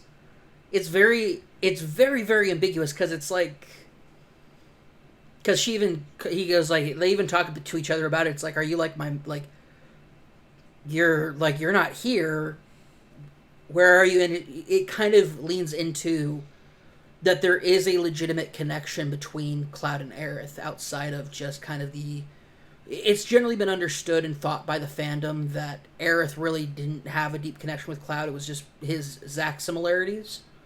But what I think the remake's done a great job of is really letting Cloud be his own character at these early moments, and Aerith really finding joy and attachment and friendship and even possible romantic interest in the aspects about Cloud that are Cloud's. And this moment between the two of them is just like a weird kind of moment where it's just it's ambiguous about whether or not they're actually talking to each other or not. But it's also where Cloud makes the determination that he's going to save Aerith. He says, like, I'm going to come. He's like, I'm going to come for you. I'm going to rescue you. And it kind of becomes a really cool defining moment for the two of their characters. Because here's the thing, they really make a lot of ambiguity about Aerith's power as an ancient, and like these are flowers that she said she could talk to and would talk back, and it like because that whole scene between the two of them kind of comes up again, like what are the flowers saying? Mm-hmm. And it's kind of like, are they able to talk through the flowers because they're both asleep right now? Like, what's the situation with that? And it's a really beautiful moment of the game. And I'm really curious to see what happens. I don't know anybody who's gotten it with Barrett yet, but apparently you can, so. Yeah, and I'm sure there are guides out there. I'm sure the video's just out there, and you could go watch the scene, I'm sure. I just haven't sought it out myself. And so, I don't even know if it is really with Barrett. I just am assuming so, because obviously you couldn't be with Yuffie yet, or Yuffie. But yeah, it's that was one of those. When I got Tifa, I just thought that was like the natural thing. It wasn't until listening to other people kind of talk about the game in their spoiler cast that I was like, oh, it can be other people. Or even seeing in, I guess, the play log that you get after the game is complete, you can see like chapter 14 meeting or something like that, 1 of 3. So yeah, I had gotten Tifa, and that was one of those moments where like one of the reasons that Final Fantasy VII has never really been like the top of my Final Fantasy favorites list, despite my love and number of times I've played the game, is because Cloud just has never felt like a incredibly compelling character that I could relate to, because he is so emotionally stunted and distant because of everything that is going on inside of him. So for a lot of this game, I was frustrated with him when Jessie or Tifa or Aerith would like flirt with him or just talk to him, and he just wouldn't respond like a person at all. He would just kind of like stare blankly out there like a robot or something like that. And it wasn't until that scene where with Tifa, where like he still does a lot of that, but then like they do share a hug and embrace at the end. and it was basically right after I was saying, like, hug her, you freaking moron. Why aren't you hugging her? Hug her. She's crying. She's bearing her soul to you. She has lost all the people she loves are gone. Be there for her. You are her childhood friend. And then they hug, and I'm like, yes, thank you. And like tears start running down my face or whatever. And so it was a very like rewarding moment. And I'm very curious now to really, and I'll seek them out, or I'll try and play through them myself, to see what those other scenarios, how they play out and how they feel. But I was very glad that like I got that moment with Cloud and Tifa together. Well, you say it's like he doesn't respond like a person would. He responds like somebody who's extremely socially awkward would.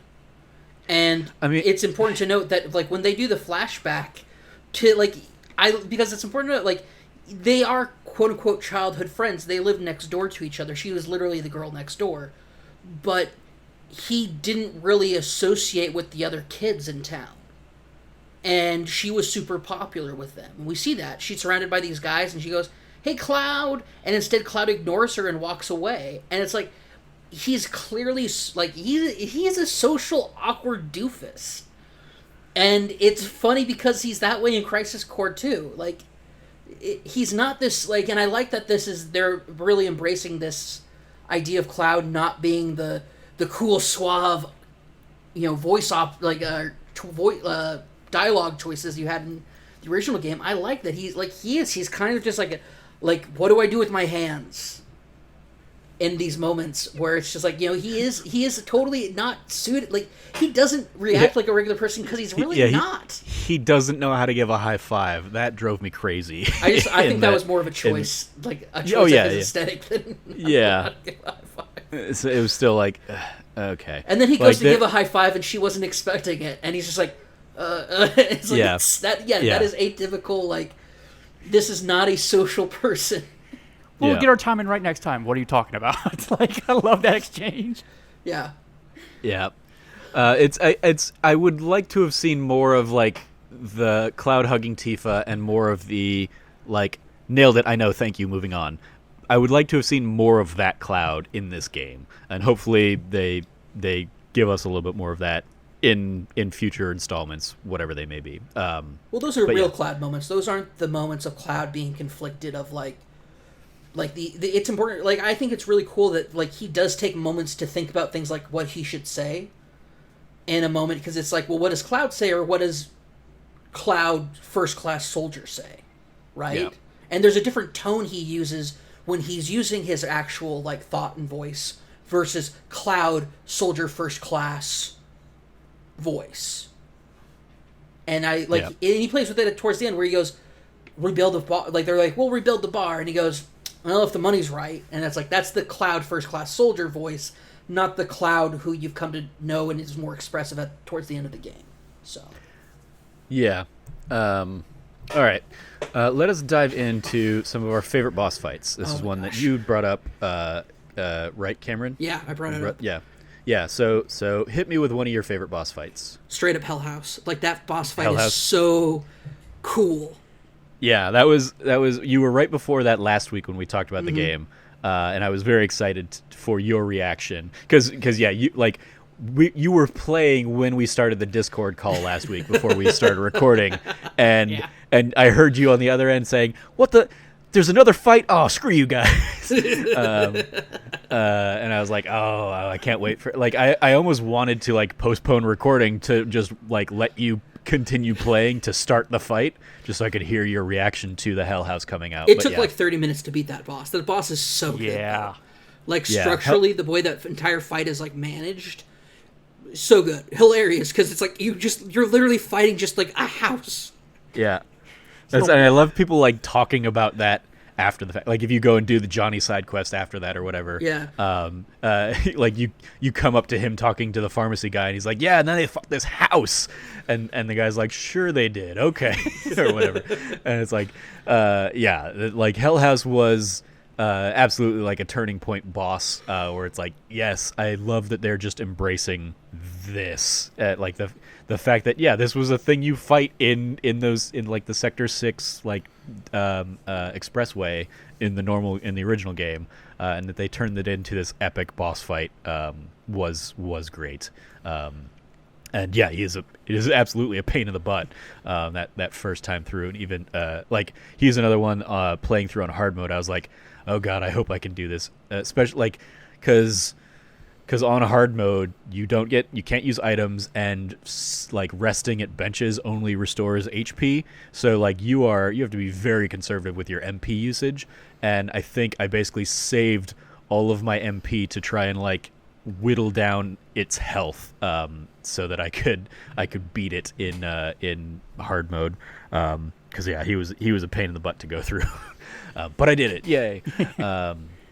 So yeah, gosh, I love that fight. It's so, from whether it's sucking you inside to it busts out of its rear end like those turbine like those engines, and it shoots around like a rocket ship. Like it's so good, the way that it's designed, the way they built it out, the way that it's so good, the way that it's done. And again, that's just one of them. So like I said earlier, like the fact that you have Koch and Scotch doing like play-by-play commentary of your fight, to the point that like, oh, if Aerith uses healing wind, they reference it, and if you use your limit breaks, they have lines of dialogue that are referencing those, like what's happening in the moment. Just made that, like, it adds just another layer to that fight, that made it a ton of fun. And it's absolutely like it's a grueling fight, but it was just, I was like, yes, this is the absurdity that I want from these kinds of fights. How about you, Brandon? Anything to add on Hell House, or any a favorite boss that you want to celebrate? Yeah, I'll touch on both, but for Hell House specifically, throughout the game, I think the remake does a great job with humor, and I would chuckle a couple of times. But when that thing came out of that trap door, or whatever you want to call it, and it rose up, that was the one time where I just lost it. I was laughing so hard because they actually did this. Are you kidding me? Yeah. I got frustrated throughout the fight because I did feel like I was doing anything to him, but like that first initial moment where you see him, or see it, I should say, that was gold. But when we were starting the recording, I was trying to think of some bosses that I enjoyed, and I got 5 written down here.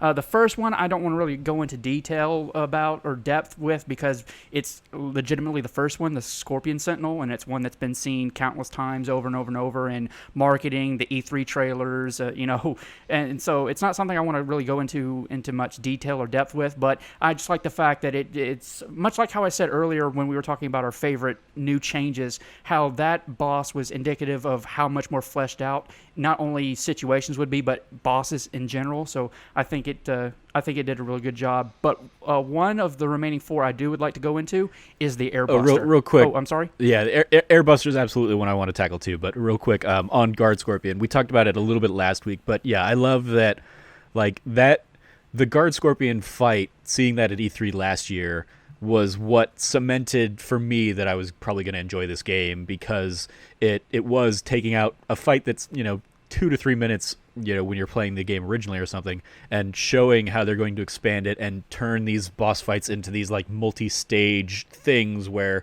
it is, sometimes you are like by the skin of your teeth you're trying to get through this. I absolutely love that. So it does a great job of setting the tone for, this is what boss fights in this game are going to be like. It's going to be, you're going to get them down to like a quarter or a third health, and then there's going to be a phase shift, and you're going to have to change up your strategy to a new approach, and then it's going to happen a third time or something like that. It absolutely does a great job setting the stage for the 30-40 hours that you're going to have kind of ahead of you. So yeah, shout out to Guard Scorpion. But yes, Airbuster. Let's talk about the Airbuster fight. So go ahead, Brandon. I really, really appreciated how you actually go through the reactor to kind of pick and choose how you're wanting that fight to go, because you have like those 3 different moments where it's like, okay, here's like one card key for these 2 choices, or here's 2 card keys for these like 3 or 4 choices. What do you prioritize to get rid of to tailor the fight to you? I think that was a great way to implement that. And then when you're actually fighting the thing itself, not only do you have that timer, but that's, I think, and please correct me if I'm wrong, but I think that's like the first time in Remake where the original boss theme, the first remix, the actual legitimate remix, I know you hear some of that boss theme when you're fighting the Scorpion Sentinel, but when you're fighting Airbuster, that initial guitar riff kicked in, and that's like, the Cheshire Cat did not have as big a grin as I did on my face when it got to that point, because I thought that was awesome how they were able to handle that. And how you had this timer, you customized the fight how you wanted to with the epic music going and playing. So that was a real standout moment. That was a real highlight to Chapter 7, in my opinion. Yeah, for me, that was the first one I died to, and I had to go back and like refight. And it happened like during the 3rd phase of the fight. So I was like, I had already put in like 15, 20 minutes into fighting this thing and trying to kill it, and then I died, right at the tail end or something. He took out one of my characters, and I just couldn't get them all revived up in time or something. He just lasered me to death. But going back into it the second time, I was able to take the things I learned in that first fight and breeze through the first couple phases that much quicker because of it, because I knew now, okay, this is what I need to not be standing on that central gangplank if he's going to be shooting that giant laser beam at me. So when he moves there and when that purple beam starts shooting out, I need to get all of my characters to get out of the way of that. So like it gave me a significant approach for how I was going to be approaching a lot of those fights moving forward. Was okay, even if I die, I'm learning enough from it in the same way. Like, it gives me a more appreciation for Dark Souls people who are learning like the ins and outs of this, when the character is doing this animation, they're setting up for this move, so I need to I need to counter doing this other thing. Give me appreciation for that, but mixing it still with like turn-based action that I was enjoying. And yeah, the fact that you get to, on your way back up through the reactor, customize what components you're taking away, even when it culminates in that like dumb little mini game from the original game where you have to all push the button at the same time. At least they made that significantly easier with giving you the appropriate prompts. But I love that like you also get to take those components that you like diverted away from this enemy fight. And so yeah, like the first time through, I basically was like, all right, well, this big bomb thing seems like it's going to be a devastating attack. So I took all 3 of those shells out, so it couldn't use any of that big bomber attack on me. And then the second time through in hard mode, I was like, okay, well, like I can probably withstand those, but I don't want this guy running as fast as he did in my first attempt. So I was much more diligent about removing their AI cores the second time around, kind of thing. So, but yeah, I love that you can kind of tweak that fight to appeal to your tastes and your interests. Anything to add, Cam? I really enjoyed the idea of really implementing that sort of pick your poison. But my biggest thing that I really took away from that fight was I loved the taunting from Heidegger and Shinra during it. Mm-hmm. This entire idea of like, you're fighting the reactor is like being destroyed by this entire fight. I love that it kind of outlines and kind of puts an effort to show that Shinra, for being a greedy, terrible organization, means that these are like also the results they get, which is if you don't give your people enough time, if you don't give them enough resources, this is what happens. They're running on deadline right before the fight. And it's good. It's a cool way of developing the journey and customizing your own boss fight that really felt cool and unique. And then the actual fight itself is just an awesome, enjoyable experience. Yeah. I don't know if there's anything else to be said on the Airbuster fight. So Airbuster was going to be the first one I was going to shout out too. So we can throw it back over to you, Cam. Any others you want to highlight? Other boss fights I definitely wanted to highlight were the Rufus Shinra fight. Sorry, Cam. Every time you come back in, your audio clips in and out for the first few seconds, so I didn't catch what you said there. Oh, the Rufus Shinra fight. Oh, yes.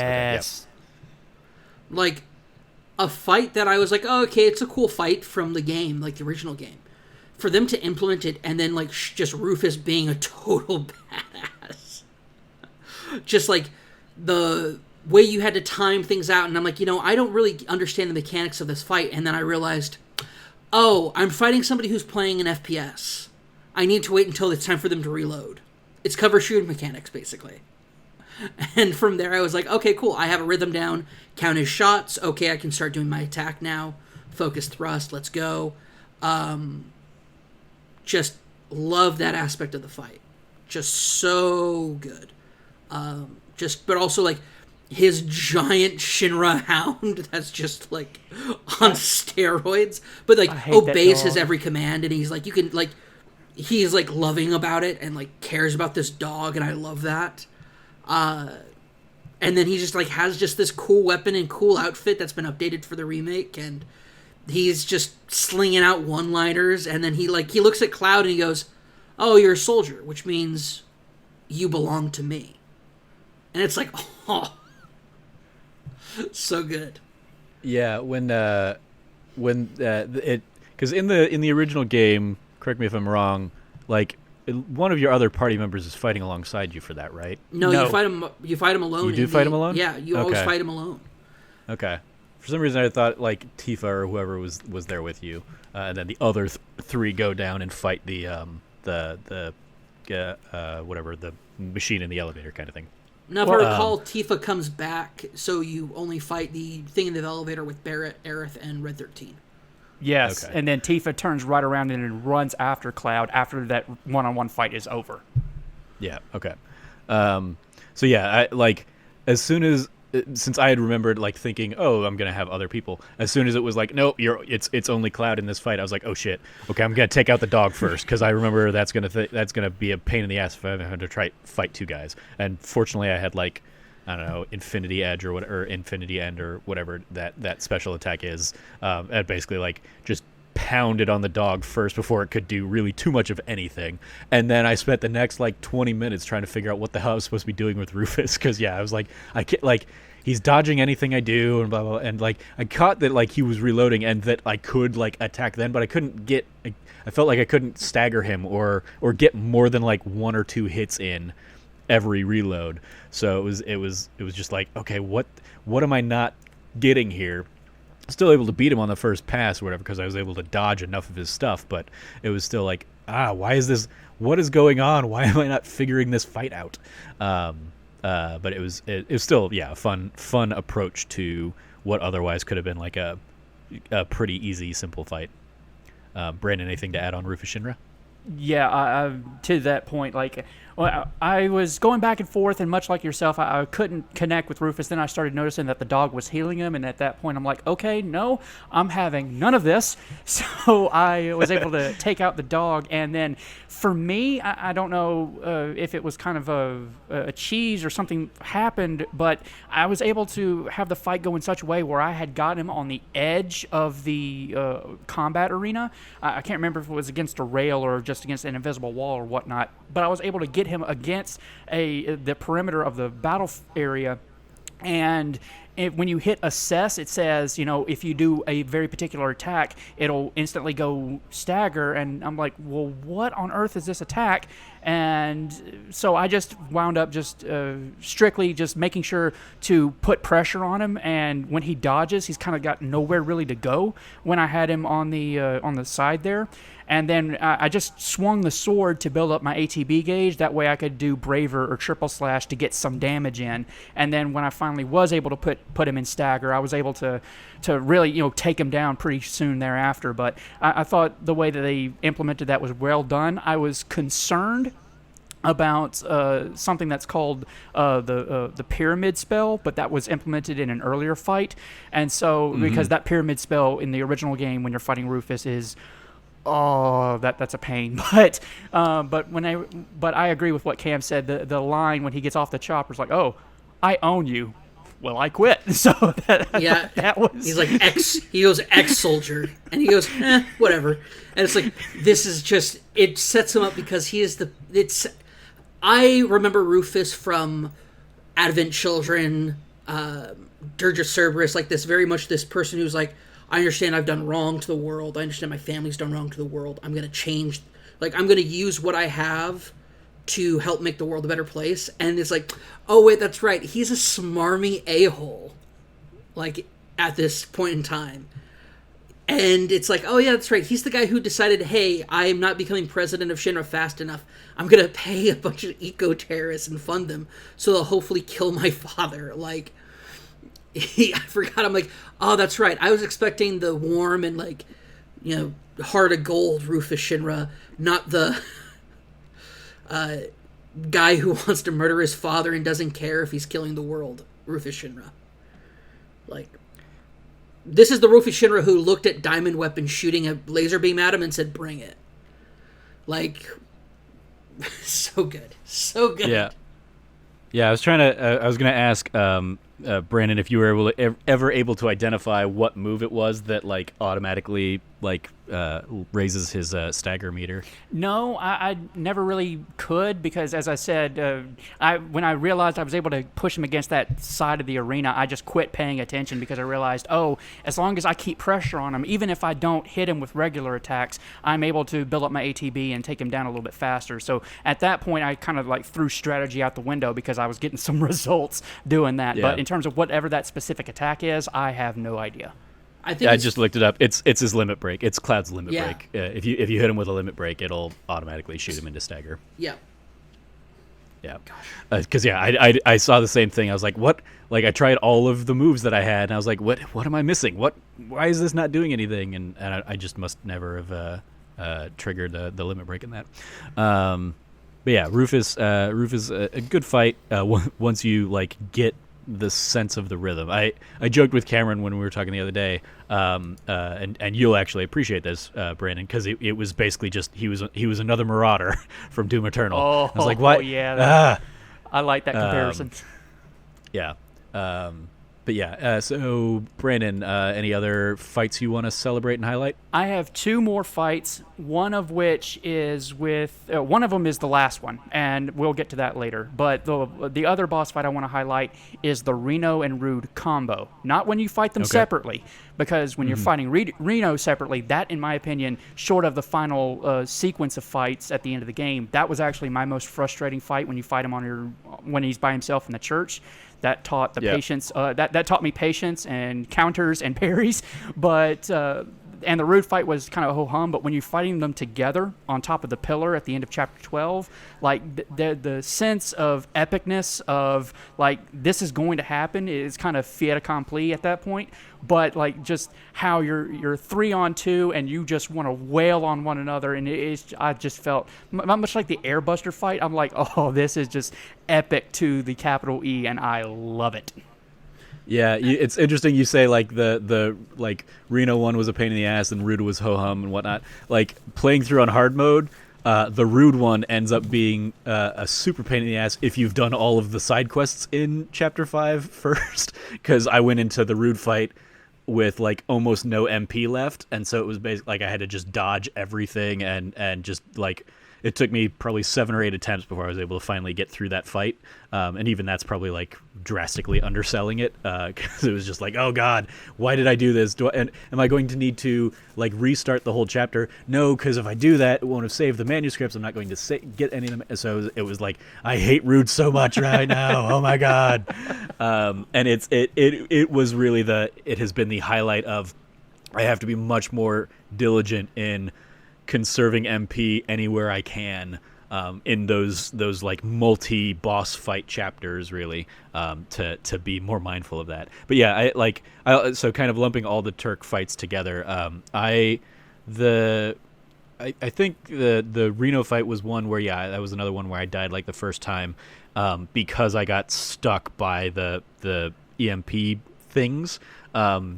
And I was like, I didn't want to go near any of them, so I was just trying to like dodge around them, and I didn't realize until a second pass through that I could actually like triple slash through and like take them out and fight them, as long as they weren't like really like charging up the EMP or whatever. I was able to attack them, and that made the fight that much easier once I like learned that. But yeah, it's just kind of like I liked that. Just in the kind of nature of this conversation, I love that like every fight really has here's the optimal approach that you want to take with this. You can try it other ways, but you're not going to have as good a results until you unlock the puzzle of each fight. But yeah, for Reno and Rude, I didn't even realize that Rude was like really in the fight as the helicopter, because I was just beating the crap out of Reno. Because I knew I was like, I want to get Reno as weak as I can before Rude comes down and joins this fight. And so even like when the cutscene plays out and it's like Rude has joined the fight or whatever, I was like, he was still in the helicopter and I was avoiding his bombing run path. So I didn't realize I could fight him in that moment. I was just still getting all of my guys to target Reno, and then like taking out whoever he was locking up with the pyramid mines. So like I took him out and the fight didn't end, and I was like, what do I still need to do? And it was then that I realized, I can fight Rude in the helicopter. Okay, now I just need to end that part of the fight. Cool. So yeah, but that was absolutely another standout fight, especially given the stakes that are at play there. It's like you can't change what's about to happen, but given that like Wedge survived the fall at that point, maybe things are going to play out differently. Who knows what's going to happen now? Maybe like it was an interesting turning point in the story for me, because Wedge surviving that fall, which we can talk about here, just is like, oh, okay, things are different. Like they are making different choices here. I doubt they're going to not have the plate fall, but maybe they wouldn't. Maybe something would change or something, and how's that going to play out? Like, even like a sliver of hope is playing out in my mind that maybe I can change things here. So it was absolutely like a fight I was that much more invested in to try and stop the Turks. How about you, Cam? Anything to add on the Turk fights? Yeah, the other Turk fights are fine. The one at the tower has just made me realize that, man, I hate them. Not because they're hard or difficult, but because I had trouble with those fights. Just hate them. Never gonna forgive them. Like, they are terrible. Like, I get it. Reno is a sexy boy with, like, his open shirt and his, like, devil-may-care attitude. But that devil-may-care attitude also led to the death of, like, a lot of people. Especially in the original game. And I just want to say, if the Turks, Singh, Rude, Reno, they're bad. They're bad, and you shouldn't like them. I mean, you also just got through like defending Advent Children era Rufus, though. So I'm like, kind of 6 and 1/2 dozen the other there. Listen, them later on being like, oh, cool, like what? Rufus has a total change of heart because he also gets like geostigma in the Advent Children, which is like basically the plan. It's like, hey, you have cancer now. And he's like, oh, man, like, maybe I should have been a better person. And then he commits the rest of his life to being a better person. And I thought that, oh, that's right. I forgot. This is not that Rufus. This is the bad Rufus who wanted to, like, he funded eco-terrorists to try to, like, off his dad. And, like, thinks that he owns people. And is going to do terrible things to the planet and rule by fear because that's how he thinks things should work. Like, this is not neat, awesome Rufus who decides to spend his fortune helping the planet later on. Yeah, and this isn't like neat, awesome Turks that help you against Don Corneo later in Wutai. Yeah, but yes, I appreciate that. Like, I tweeted out. I was like, you know what? Like, I almost tweeted out just like, if you like these people, like, I don't want to know you. Yeah, I was sad we didn't get Elena in this game. I hope she continues on in the series, because there are little moments in that like where Rude basically like specifically doesn't attack Tifa. Like, he pulls away when Reno's ready to basically gun down Tifa, and it reminded me of like all the weird little love triangles between the Turk crew and your crew, where like Rude is infatuated with Tifa, Elena loves Sung, but Sung loves Aerith, all that stuff. I was like, Yeah. Also, their idea of love is construed and terrible.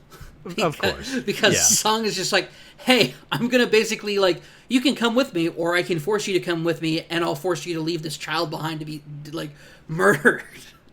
Yeah. And then like Rude is just like, yo, I'm gonna make sure like I strafe away so it doesn't shoot you, but I'm still going to kill all your friends in this slum. Like, Yeah. awful. Terrible. Yeah. And speaking of the Turks, in relation to how much Crisis Core is just alluded to in this game, not only did we not get Elena, I'm also surprised we didn't get Cisne either. But Yeah. with them doing as much as they are doing with just this entry, especially when we get to talk about the ending, I am extremely excited to see just all the different things that they're alluding to and how they're going to implement them. And the Turks is one of them. I think we will see the Cisnea and like a lot of the other Turks from before Crisis and Crisis Core. I think we will probably see more of them going forward, instead of just having Reno and Rude show up to every single thing that you do. Yeah, that was one I had remembered Cisne, but I didn't I didn't remember her. I didn't remember her name really even until right before we sat down to record. I rewatched the Crisis Core ending, and you cried. Yep, it's understandable. a little bit, but yeah. So that like refreshed my memory of Cisne to the point, and like I also would like to see them kind of take the expanded lore that they've built in some of the other games and factor that in somehow. But I can absolutely see why they didn't do it in this first pass out to really keep it locked into. These are the characters from the game that you know or knew here, and we're not gonna deviate too heavily from that outside of specific new characters that we're introducing to the series, like Roche, like Leslie. I like Cisne was one. Like, I get Elena not being in there because she's new. She's a new Turk. She's just learning the ropes and stuff. So keep it locked to Sung and Reno and Rude for your kind of core group. But yeah, Cisne is out there with the events leading right up to this. Where was she during this section of the game? Who knows? One I want to celebrate, kind of in the same vein of the Hell House, is the Swordipede, because that was like the last enemy type I was really like looking for throughout, because like I know so much of that original game like inside and out and all the different enemies you fight, and so the Swordipede was like one of the last enemies I was waiting to see in kind of how they were going to re-envision that character, or that monster type. So when it comes out of that like pipe in the weird new Hojo Lab section of the game in Shinra Tower, I was like, yes, this is really cool. And I love that like it is the fight starts and I'm like, okay, you've had me bouncing back and forth between these two parties, so I got to imagine this fight's going to be just like that, where I'm going to do part of the fight here with Barrett and Cloud, and then it's going to move to Tifa and Aerith for like the other half of this fight or something. And so when that's exactly what happened, I was like, that's very cool. Great interpretation of that design. Just in general, I loved how they reinterpreted pretty much all of the monsters from the Midgar section of the game to bring them into this more modern approach, giving some of that stuff grounding, just being like, hey, Midgar's weird, and they've got a fascination with robots that look like animals. So you got a scorpion, you got a crab mech, you've got this eel/centipede mech, and I really enjoyed. That was another fight that just like jumped out at me as like it was the last one I was waiting for of those enemy types. I was like, are they gonna give me that enemy? And then sure enough they did. So I was like, yes, thank you, very cool. Any other thoughts from you guys on that fight? It was awesome. Not just, I mean, not just most for that, of them were, yeah. Yeah, not just for that fight specifically. And not only does this also apply to Hell House, but can we also appreciate the fact that they took some regular enemies and just gave them the boss treatment, as we just touched on with Sword of Pete and Hell House, but also Iligor in the Train Graveyard. They also made its own special boss. So giving those normal enemies the boss treatment, I thought was a really nice touch. Yeah. And yeah, like they absolutely could have created more new ones like the crab mech, or they could basically say, hey, this is one that I think we can elevate into a boss fight, given where we're at in the game or where the characters are at or whatever. So yeah, it was like just the overall approach to a lot of those boss fights was really cool. Any others from you guys that you want to shout out or celebrate? Bosses in general, or just... Yeah. Well, the only other boss I want to speak about is the very last one, but we can kind of shuffle that when we get into the ending discussion. I would want to talk about the last two bosses, but like we'll wait on that till shuffle it further down. Okay. Then yeah, I think I'm trying to think if there was any others that one of the ones that ended up giving me the most trouble was the is it Air Cutter? Whichever one is the one that like you usually historically you fought in the elevator, which also gave me a huge trouble back in that version of the game. But the multi stages of that fight, especially when he starts like taking away all your cover by like blowing away pillars and pillars and pillars, that was one where I was like constantly at the edge of my seat, like, am I gonna make it through this fight? Because it was just Barrett and Aerith with like Red 13 kind of helping with the fight, which I guess that's another element I want to shout out is the fact that Red 13 is not a playable character, but he still is like in combat with you for that final section of the game. I really appreciated that, and Cameron and I talked about this a little bit, where it's like I get why they didn't want to invest in making him a fully playable character for this game, but the fact that they have him out there fighting alongside you definitely makes me think, okay, they're ready to incorporate him into like the next game as a playable character. It didn't make sense to give him also a full like battle upgrade tree and all that stuff for the amount of the game that he's in. So shout out to Red 13 as well. He is also so cool. Yeah. And I completely agree. And of my three minor gripes, I know I touched on Roche being one of them. Not being able to control Red 13 was the second. Like, I really would have liked to have been able to control him. I get not giving him skill trees or anything like that, but being able to give him commands would have been really, really sweet. Yeah. Let's dive into real quick then. Let's hit your third kind of gripe with the game. Though, and it's the most inconsequential because it's the most skippable, and that is I am not a fan of these mini games. Like, thankfully, only one time with one game, that being the bike in chapter 4 and 14 and 18, do you have to go through it. But all the others you can easily skip, and with the exception of darts, I am not about these mini games. No, I am never playing them again. Yeah, that was I talked with Cameron about this the other day. For me, especially like the squatting and the pull-ups mini games, I was having the hardest time trying to do those like with the game playing out as normal. And so it wasn't until I hit everything on mute, because the sound, like the music that's going on in those was messing me up, because it wasn't like it doesn't stick with the patterns and everything. So like turning that onto mute made those significantly easier for me, and then also just in deciding to do them in like the easy mode made them easier. I did the one mini game that I stand by that I enjoyed was the box smashing one that you can do with, like in the kids' little back area. Whack-a-box, yeah. I had fun with that whack-a-box, because who doesn't like racking up points just smashing stuff. But yeah, pretty much any other mini game I was like, yeah, this isn't great. Like I could do without some of this stuff. I loved them all. Yeah, well, you're weird, Cameron. I am. Not even gonna hide it. I loved them. Yeah, like the squats one I did, and I got through the tutorial. I was like, okay, that was fine. And then I got into like the amateur mode of it my first time through, and I was like I went from, being on par with him to like dropping once, and then the guy just started blowing me away. I was like, okay, well, I'm not going to do this right now. Like, maybe I'm not going to come back for the platinum on this game. Who knows? And still at this point, I'm like, I've made it about halfway through the game, like I said, on hard mode, but I know there is some nightmarish fights ahead of me, and I'm like, I don't know if I'm actually going to end up getting the platinum for this game. I want to, but I don't know if I'm going to have the patience to do it, because there are enough fights and enough things like that where I was just like, nope.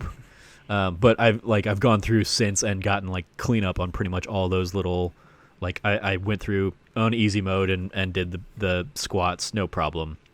Way easier on easy. Oh, I don't even know if it's way easier or if it was just because I muted things and got into the rhythm of just paying attention to the animations and knowing, okay, that's when I need to hit these buttons versus anything else made it easier. But yeah, I know Brandon, you in particular, you were going through and trying to like max out everything in your first pass through, which is absolutely going to lead to some of the frustration and stress of those mini games.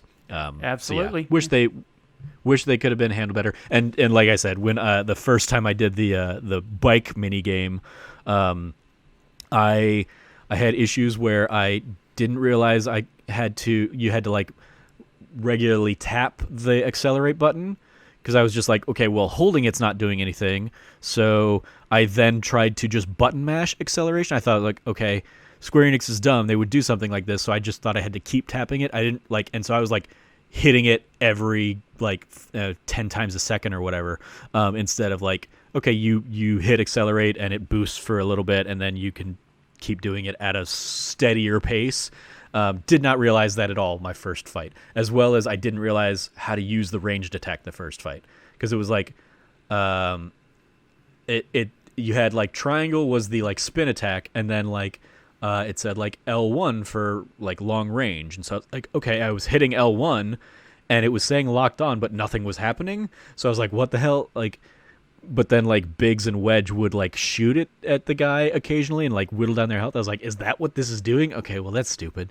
And so for the first time through, I was just like, I could never catch up to those guys, and I couldn't shoot them with like wave beams or whatever that attack actually is, because I didn't realize it was a 2-button thing. I didn't realize it was hold L1 down until you're locked on and then hit triangle to use the long range version of the like spin attack. Figured that out at like just the end of the Roche fight the first time around. So I was like, okay, well, now I know how to do this for next time. Made it way easier in future battles. Similar to that, just one last one before we dive into like the end game bosses.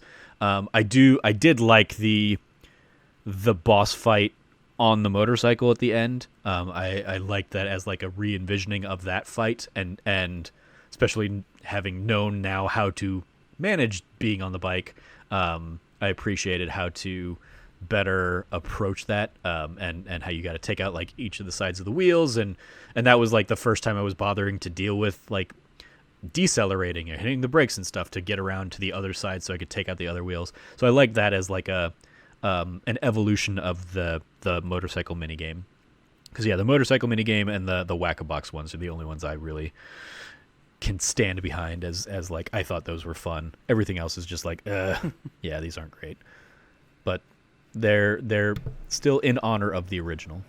They're all wonderful, and I love them all. Yeah, well, you're weird. I'm sorry. I'm just so good at minigames, man.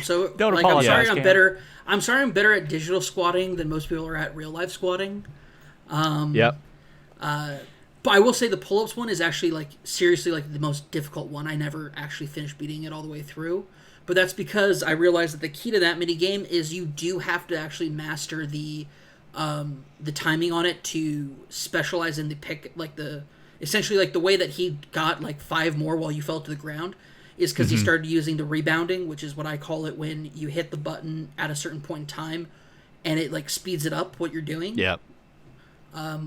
Getting that rebounding down, I think, is like the most important thing. Otherwise, you won't make it past intermediate on the pull-ups. Yeah. Outside of that, that was the only problem I ever really had with any of the mini games. Yeah.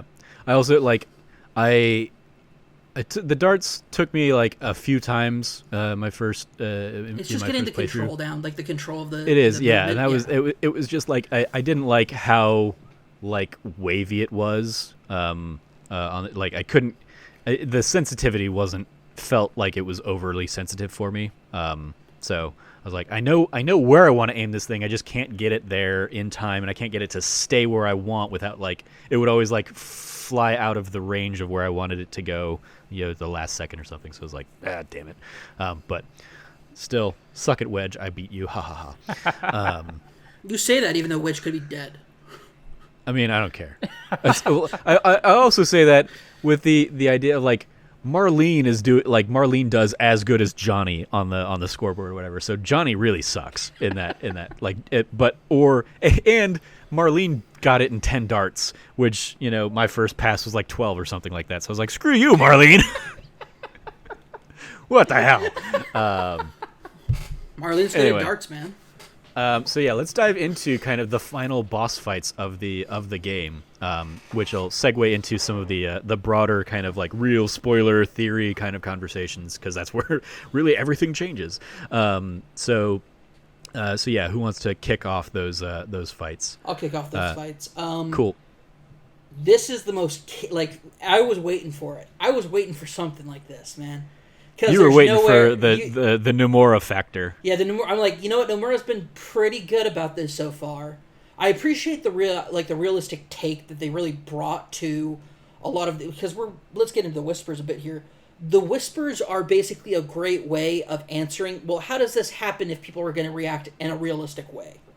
Like, Cloud's walking down the street indiscriminately. Why would Aerith see, oh, there's a guy with a giant sword attached to his back, and we just suffered a terrorist attack? Like, why would she go up to just some random dude? And then it's like, okay, well, the Whispers get involved and force her to help. Like, force her to need his help. And so the Whispers are kind of the answer to how does, like, Hojo not recognize Cloud as one of the Sephiroth clones that he made? Or that, like, he developed with, specifically one that was quite importantly was part of the Sephiroth disappearance in the Mako reactor in Nibelheim. Like, you would think he was one of two in a tank.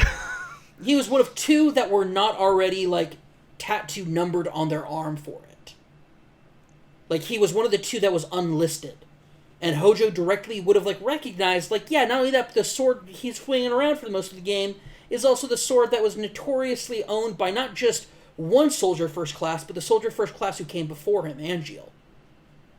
Like, why wouldn't he recognize him? And so they address that immediately. He goes, no, I know who you are. You weren't a soldier. And then all of a sudden the whispers just come out of nowhere, just like, bitch, we're 1.5 discs too early on that. You know? Yeah.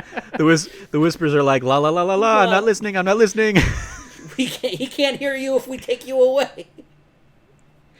Yeah, that's like the whispers in particular. Like I said, that's where like the game really turned for me into like a whole new tier, and especially as I'm going through now and like replaying it, I'm keeping like extra close attention to where the whispers are interfering and how they're trying to keep kind of the original course on track. Because obviously, the big thing with the whispers is that they're trying to keep you on course for how Final Fantasy VII originally played out, because we're in some sort of weird alternate timeline, or Sephiroth has come back from the future and is trying to change things, or so like the whispers are fate, the arbiters of fate, as Red 13 calls them, and so anytime they're interacting with events, it's to try and steer you to how the original game played out. For example, Marco gets overzealous in the Shinra executive room and not only stabs President Shinra as Sephiroth, but also stabs Barrett. And so the whispers prevent Barrett from dying. Yeah. Yeah, when I saw that stab happen, I just was like, what the hell? Right? Yeah. It was a great shock moment. But yeah, like the so far the other entries I have are like their first appearance. Of course, they're attacking Aerith, as you kind of touched on, to ensure that Cloud and Aerith meet after the bombing mission. They injure Jesse to ensure that Cloud goes on the Reactor 5 mission, because up until that point they basically said, okay, yeah, it's just going to be our core crew. Cloud's not going to go on this. And neither is Tifa. Yeah, neither is Tifa. Yeah, they help Cloud land safely in Aerith's garden, which I didn't catch the first time around. But going back and replaying through it, they are like a factor in him getting down there. I also, just as a quick aside, I love how they handle a lot of like the reunion stuff or the stuff that like in the original version was just like a white screen with some text. Which we would later learn is like Zack speaking to Cloud kind of in those moments of unconsciousness. And so I loved how like that's visualized in this version with like the whole white background, but Cloud's there, and then you see kind of the other Cloud, which we know is as people who've played this is like Zack, but it's manifesting as Cloud kind of thing. So I loved how they were able to kind of really better tell that story visually in ways that I had not seen it before. And same with a lot of, again, the reunion stuff and the Marco stuff and the all of the kind of the Sephiroth clones. They stopped Cloud from killing Reno because Cloud was ready to basically like end him after that fight. And then they push Cloud and Aerith into the back of the church. And then they obviously one of the things that like first really calls attention to it is when Aerith almost falls off of that banister at the church, and they like catch her and push her back. It's like the first time it's like, oh, they're not just being dicks. Yeah. They're also trying to help. And similarly, one of the Shinra soldiers, I didn't catch the first time, but like he's like, I can't reach her, and you look down, it's like because the whispers are blocking them, and then Aerith even says at the top of the church, it's like they're guiding us. I was like, oh yeah, that's way more prescient when you know how the story plays out. But yeah, so yeah, the more iconic ones being the Barrett moment, obviously, and then yeah, the like. One of the ones I'm not sure about yet, because it's I just don't know where it stands, is like all of the whispers circling around Shinra Tower at the end after you've fled.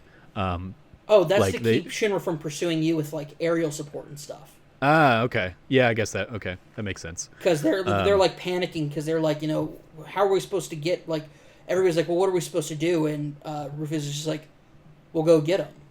But you only get attacked by like a handful of people and a giant robot. You don't get, you don't get the full might of Shinra. Yeah, you don't get the full might of Shinra. It's like, well, if they don't want you to escape, they could stop you, couldn't they? It's why I think they saved Wedge, was because that Wedge has a contact with the rest of Avalanche, and when he tells them Barrett is going on like a mission to do this, and like we need to rescue him. And Tifa and the rest of our cell, and that actually says a lot about Avalanche as a group, that when they find out, even though he's a Splinter Cell, they find out he's in danger at the Shinra building, they go to rescue their guy. Yeah, they still got his back. Which is, I really hope, and this is kind of my hope for the future, but I hope Fort Condor, instead of being like a random fort with some activists in it, I hope that's Shinra HQ. Or not Shinra HQ, Avalanche HQ. I hope that is... Because the idea of Fort Condor, the Phoenix, all of that, I think would be just totally within that kind of like framework of these are people who ally with the planet, etc. And could make like a Shinra fight there pretty epic for like a mid-game point. I love that theory. So the idea of like a really cool fight between so back to the point. So like they stopped them from, chasing after... And not only that, but that also probably lets the rest of Avalanche escape as well. Which is weird, because it's like, did they just like kill off Wedge to make sure that Wedge dies now? Because he fulfilled his purpose? It's like, that was what we talked about. That was what we talked about the other night when we were talking post-recording. Because I'm guessing you because we didn't talk about that theory of like it being used to prevent anybody else from pursuing. We just joked like, okay, they let Wedge live earlier. Was all of that just to kill Wedge? Because that seems like super overkill. And I made a joke about him. I'm like, he was already running on empty. Like, they didn't need to do that. Yeah. But then, like, wait, they kill off Wedge and then they show Biggs is alive in the epilogue? It's like, wait, what? Yeah. That is some of the weird stuff. Just like in general, I was like, like I said earlier, the fact that Wedge survived the fall and gets healed up, and then they make like a point of showing the plate come down on him as he's saving the cats, and I'm like, okay, well, Wedge is definitely dead now. And then you go and find him in the underground lab kind of thing. I was like, oh okay, they really are keeping Wedge alive. What is going on here? I'm so confused by this. And it leads into giving Aerith, or giving another reason why you need to rescue Aerith, is because this is a Shinra lab. It was under the slums. They didn't care that they were letting out monsters all the time. Like, where are these monsters really coming from? Well, we guess they're coming from the outside world. No, it turns out these monsters are coming from underneath the slums. And, like, so, like, Shinra is letting out these, like, abandoning these, like, they've abandoned this entire facility, and the monsters from that facility are just, like, leaking out. And it just shows, like, look at what happened to people. Like, these were actual people. Hojo's going to have his hands on Aerith. We got to save her. And that gives an extra oomph. So yeah. I love that aspect of it. Yeah. It's just it's such a cool... Oh, but so to the point, though, I think that what... And this is the thing. With the Harbinger boss, I felt like, okay, this is full Nomura. Giant boss, 3 mini bosses that are like the futurification of Cloud, Barret, and Tifa. Yeah, it felt like fighting at the Titans in Kingdom Hearts. Exactly. Yeah, and so, but each time you staggered one of them, it did damage to the actual Harbinger. Like, the boss mechanics on that fight were awesome and epic, and I actually felt really should have been the capstone fight. Yeah. I understand why they have the fight with Sephiroth at the end, because, like, that is Sephiroth being like, cool, you guys did what I wanted you to do. You killed the Harbinger of Fate. Now I'm going to kill you to make sure and prevent you from killing me later on. And I like this because I think it, and I don't know if it's time-wise. I think timey-wimey stuff may not be the case. I think it might have more to do with interdimensional stuff, which is might as well be time stuff. But yeah, it's timey-wimey, spacey-wacy. Yeah, timey-wimey, spacey-wacy stuff. But the whole idea of, like, the Harbinger being this thing that is going to keep you on the right path, and they all have visions of, like, what could have their future been. One of them is Red 13 at the ending of the original Final Fantasy VII game, in the epilogue for that game. Another one is Aerith dying and Cloud putting her into the pool. I think there's a lot of things about this that, like, they're saying, like, yeah, don't expect it, and that's the best part. Don't expect this to keep going the way you think it is. I think that, like, we'll get into this a little bit later, but I think the idea of this last fight being, or the second to last fight being this Harbinger fight, is such a, like, this has Nomura written all over it, and it's great. Mm-hmm. And I think that because now we don't have to worry about the Whispers coming around and being dicks and interfering and being weird about that. They're gone now. Yeah. And so I think the idea of that being the case is something that's very cool. I think that last fight where you are basically fighting, and it makes sense. Tifa, Barret, and Cloud want to make sure that the future that they have in the past is the future forward. So, like, what's going on with that? And so it's like these aspects of themselves that they're fighting is super cool. And then you defeat the Harbinger of Fate. Yeah. One of the things I like about that fight that I've seen floating around is if you assess the Harbinger, like, lieutenants or whatever, it talks about their future fighters that are coming back to try and preserve their timeline, or the timeline that creates them. And one of the things is one of them has a sword, one of them fights with a gun, one of them has basically their fists. So there's, like, the theory that it's like a far-flung future version of Tifa, Cloud, and Barret coming back and fighting themselves to try and, like, get them back on the right path. But yeah, it is... this cast of characters doesn't know how the story plays out, so they don't know that changing fate is, what that will do to the planet. They just know that, like, these things have been, like, meddling, and they want to control their own fate, so they're going to hop in and try and do that, not recognizing that it's, playing into Sephiroth's hands a little bit. And I think it goes into, if you think about time and everything like that, it's important to note that at the end of Final Fantasy VII, even though you defeat Sephiroth and prevent Meteor from destroying the planet, as they discuss in Advent Children and Dirge of Cerberus going forward, is that Sephiroth and like the Genova taint that he carried continues to exist inside the life stream. And so it causes stagnation and problems throughout these two stories that they tell, and kind of like the inherent within that the problems with Genova being part of the life stream. It wouldn't be outside of possibility for Sephiroth, instead of making a play to come back in a physical form in the world and fight against Cloud again and again and again, rather than doing that, it could be possible for him to manipulate the planet, because he exists outside of time, not necessarily space, but time, because he's energy at that point, that he could do something like this. And he does have the ability to influence those who were clones, so isn't it possible for him to influence the clones in the past? Is kind of like my theory on it. And I think that is because the entire time you're dealing with Sephiroth showing up and doing stuff, it's Marco or another one of the clones.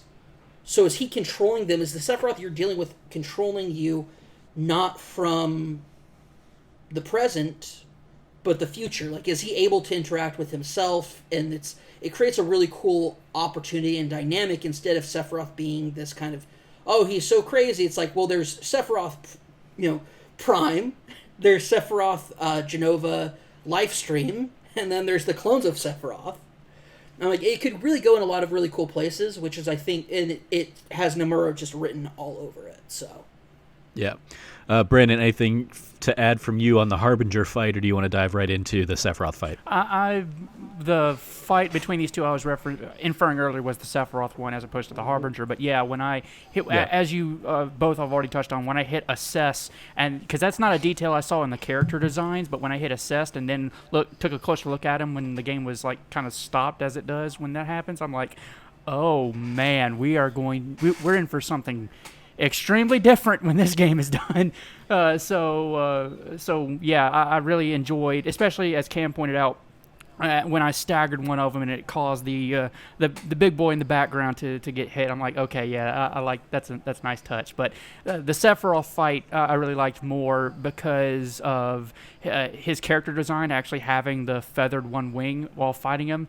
Plus, I liked the lighting, because it looked pretty much kind of similar in terms of the environment you're fighting in, but the way that it was lit, I think I just liked it better. I can't really explain why that aesthetic appealed to me. Plus, of course, the music. When you're fighting Sephiroth, you're getting the tinges of One Winged Angel and the Cry of the Planet, and I thought that was really nicely done, and I really, really appreciated just...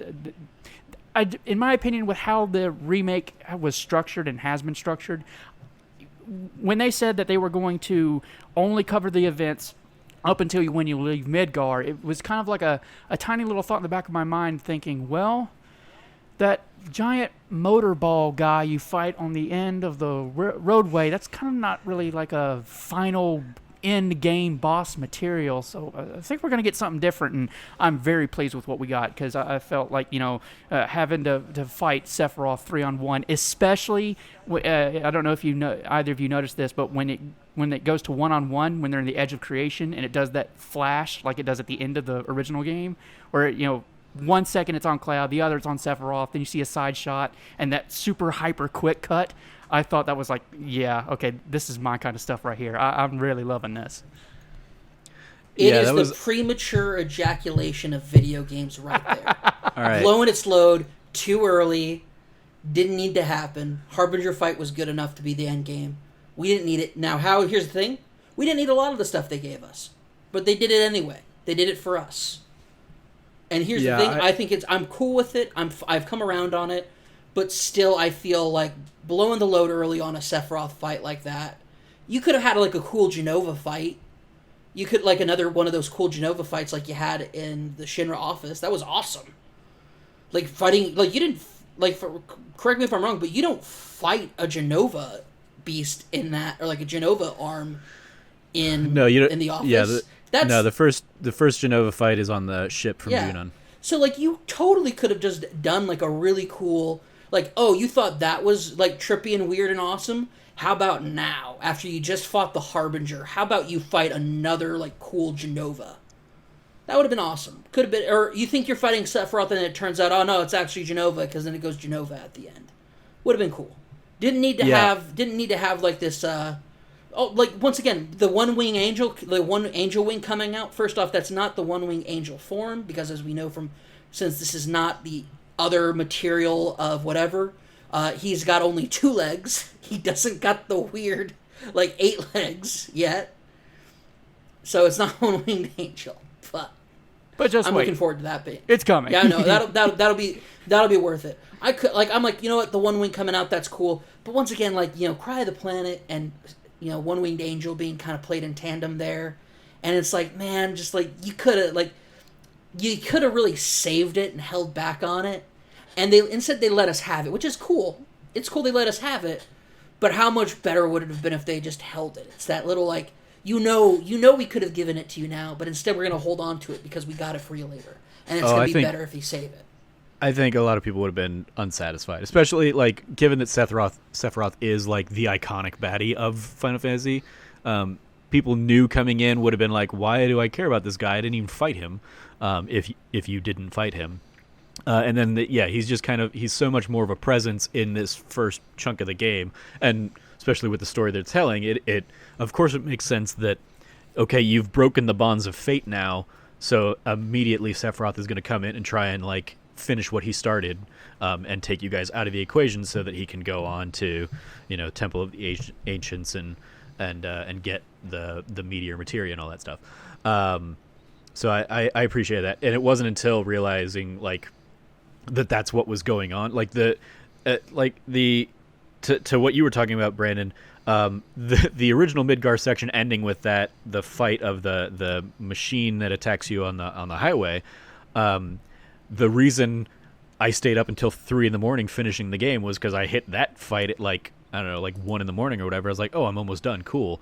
And then even as I'm like doing that motorcycle section, I was like, okay, so I'm gonna fight this thing, we're gonna weaken it, and then we're gonna reach the end of the highway and it's gonna attack me, and that's gonna be like the final boss. Okay, cool. And when that didn't happen and instead veered into like, okay, now you're gonna go fight Fate and you're gonna beat Fate, and then after Fate, Sephiroth is gonna come in and be like the final boss of the game. I was like, oh, this game took all the different turns that I was not expecting it to take, but I was here for it. Because I think those couple final fights are like, it's another one where if I had known I was going to have a Sephiroth fight after all of the Harbinger stuff, I might have like played some of the Harbinger stuff a little more conservatively. But at least in normal mode, I wasn't like locked into, like I was basically like, okay, I maybe wouldn't have used as many elixirs to fight off the Harbinger guys as I did, if I'd known that I was going to also have to then do a multi-phase Sephiroth fight. But still, it was a ton of fun, and then it opens up into kind of some of the other broader, like, I love those fights because of the storytelling that happens within them as well, and that you do get those beams of light that shoot into you and show the timeline that we know of how some of these things play out. And I was very interested, like, to see what that meant and how that pieced together. And then we get the whole stuff with Zack, that's out there happening seemingly simultaneously. Seemingly Zack is doing that final fight against all of the Shinra people from Crisis Core, but in the background you've got all of the whispers swirling around Midgar, so it's like, what is going on with the timelines? And then you get the key signifier that says, hey, they're not existing in the same world here, guys, because the food thing comes by and you get that shot of Stamp as a completely different dog in Zack's timeline compared to the Cloud timeline that's going on. But in Zack's timeline, he still survives. So we're now playing with multiple timelines. It's all sorts of weird stuff. It's important to note the scene and like the actual like place where Zack dies in the game does happen where the last time we see him with Cloud on that ledge. I'm not saying he didn't survive in his timeline, in this alternate dimension. I am, however, saying it's still possible that he still dies. I think they're distinctly setting up that he does not die there, because and that's, like I said, I rewatched the Crisis Core ending right before we sat down to record this to try and like compare the two in my head. And in Crisis Core, after the fight, it's pouring rain, everything is like tragic, and Zack is dying and dying in the rain there, and Cloud crawls over to Zack, whereas in this game, Zack is beaten down, but he's still managing, and he goes and grabs Cloud, and they walk off together. So, like, I definitely think that in that alternate timeline or whatever is existing out there, Zack is going to somehow be a part of the fight in the future. And we talked a little bit the other day. I was like, playing this in a world that exists post Flash Sideways in Lost, or post you mentioned Evangelion does this, Star Trek, the new Star Trek reboot that kind of plays around with this idea of like time travel and resetting alternate and setting characters off into like alternate timelines and stuff. I'm super stoked to see what Final Fantasy does with that, where we've got potentially time travel going on with Sephiroth, we've got alternate universes going on with Stamp being different in these two places, and with Zack seemingly being alive in one, while also the ripples of the fight that Cloud and Barrett and Tifa and Aerith and Red 13 are having, where they beat the Harbinger of Fate, and like the Whispers explode out, and and Zack and Cloud see that in their timeline or whatever they're doing. It's all very fascinating. I'm very curious to see where that goes. Here's so Brandon, a theory. what are you? Oh, sorry. I just have one theory. Imagine if in this timeline, where Stamp is a Yorkshire Terrier and not a Beagle, imagine if instead of it being the 4 years they were kept in the lab in Nibelheim, it's a full 5.5, 6 years. So the Harbinger thing is happening at the same time. This is just a timeline where Zack and Cloud were kept longer in captivity.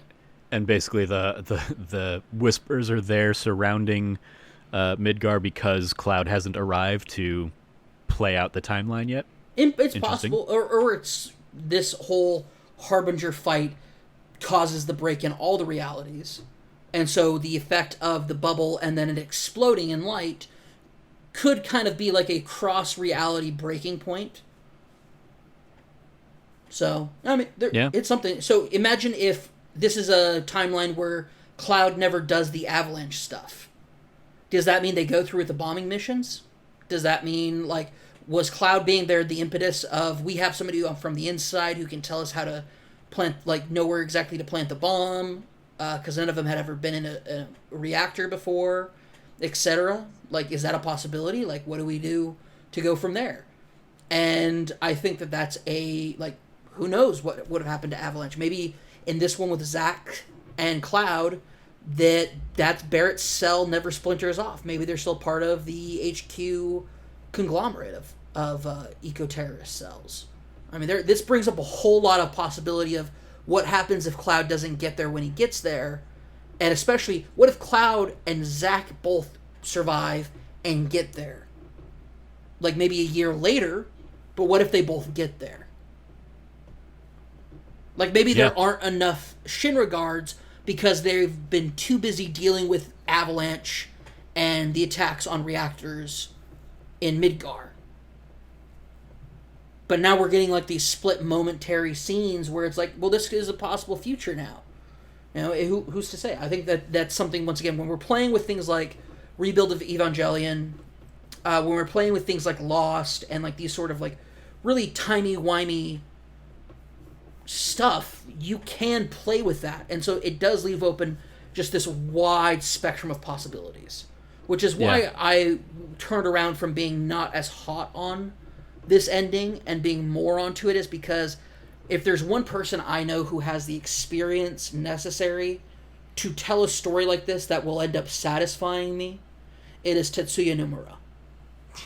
It's only a matter of time before this turns into Versus 13 too. You say that like it'd be a bad thing. Yeah. He wants Brandon, that game so what are your bad. thoughts on? Yeah, I agree with what the both of you have been saying here, and I have absolutely no problem with the ending, but I do completely recognize that when you're introducing alternate timelines, it can get messy really really fast, really quick, and super easy to get things convoluted. See Kingdom Hearts, but when Zack is leaning on the Buster Sword and he says, "Is that all of them?" In that moment, I realized, oh, we are. It would not shock me if the next entry of this project is not going to be the Calm, Chocobo Farm, Mithril Mines, and whatnot. We could be getting something entirely brand new and out of order and all kinds of other stuff. So that feeling is what's left with me, and to what you just said, Cam, about all the possibilities. Like, they can take this in so many different directions, and every possibility I think of, I see as a positive. And all the things that go into the original game. Yes, I do believe that there are going to be some very important parts from the original that will still make their return. I really do think it's important that they have Calm again to kind of further flesh out the flashbacks that they reintroduced in this entry. I really do think it's extremely important that we still get to see Junon and go through that entire segment. But we can get all kinds of things out of order. We could potentially be getting Yuffie at a completely earlier time than what we were expecting before this first part came out. And this ending is just like saying, okay, so we have the party as you know it, as they're supposed to be at this point in time. They've defeated fate, and they are off to track down Sephiroth, as was the original game. But when they've introduced Zack and Cloud in this other timeline, it kind of, for lack of a better way to explain it, it kind of reminds me of Final Fantasy VIII with, the Laguna sections, because there are parts where you go back and you play as Laguna and that's not really explained. So I think that's a distinct possibility where it is possible we could be playing as Zack in the next installment in some segments. But there's just so many different things that just immediately jump to mind, and it's hard to disentangle all of them because, timey-wimey, spacey-wacy, but it's something that I'm very excited for. And I've seen criticism and like that it's like a lot of people are just like, oh no, why did it have to be Nomura? And I'm like, it's fine. This is a remake. The original is still there. Like, have some optimism. Let's see, give them the opportunity to show you what they can do before you bag on it. So I like it. I enjoyed it. It's not a nitpick I had. I'm really curious to see this future project, as the original is my favorite game of all time. I just think that they just crushed it. I'm okay with the ending, and I absolutely love what they're doing, and I'm really excited to see how they're going to handle Zack moving forward. How about this as an idea? The next game starts. We get a very different kind of introduction to Midgar. We get the train scene, but instead of it being Cloud, it's Zack. I mean, I definitely think there's going to be some kind of sense where, going off of what you said there, Brandon, like, we will be playing as Zack, but we won't know in what time we are, where we are in conjunction to, like, the other, our primary cast of characters. And somehow we'll do things in that timeline that affect things in the prime timeline, maybe, or something like that. I don't know, like, didn't we already get Zack on the train in Crisis Core, Cam? Yeah, but I mean, it would be fun to do it again, I mean, sure, yeah. It would be fun to play as Zack again, period. Imagine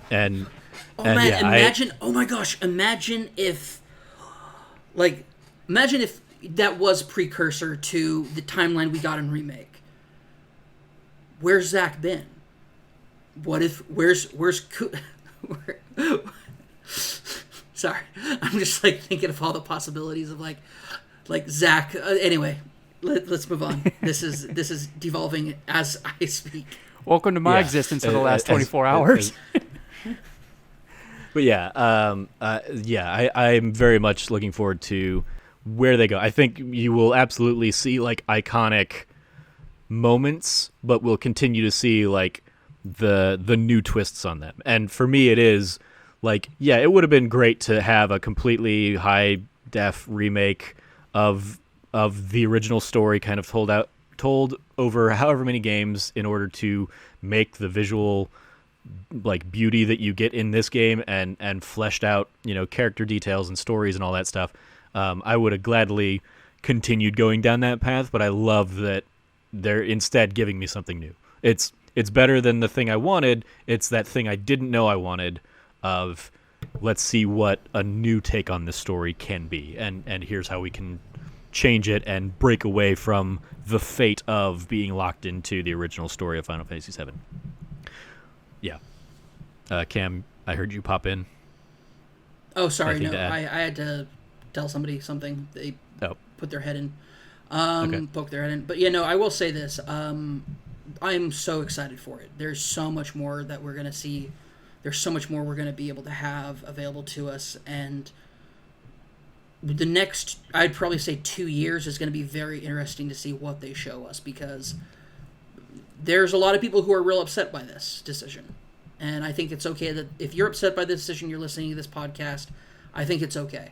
I think it's okay that you're upset that it's different. I think it's okay that you feel like they should have been more authentic or closer to the original story. But I will ask you just to give them this shot, because I think that a big symbolic message of the Whispers is that these are the people who wanted the story to stay on its rails.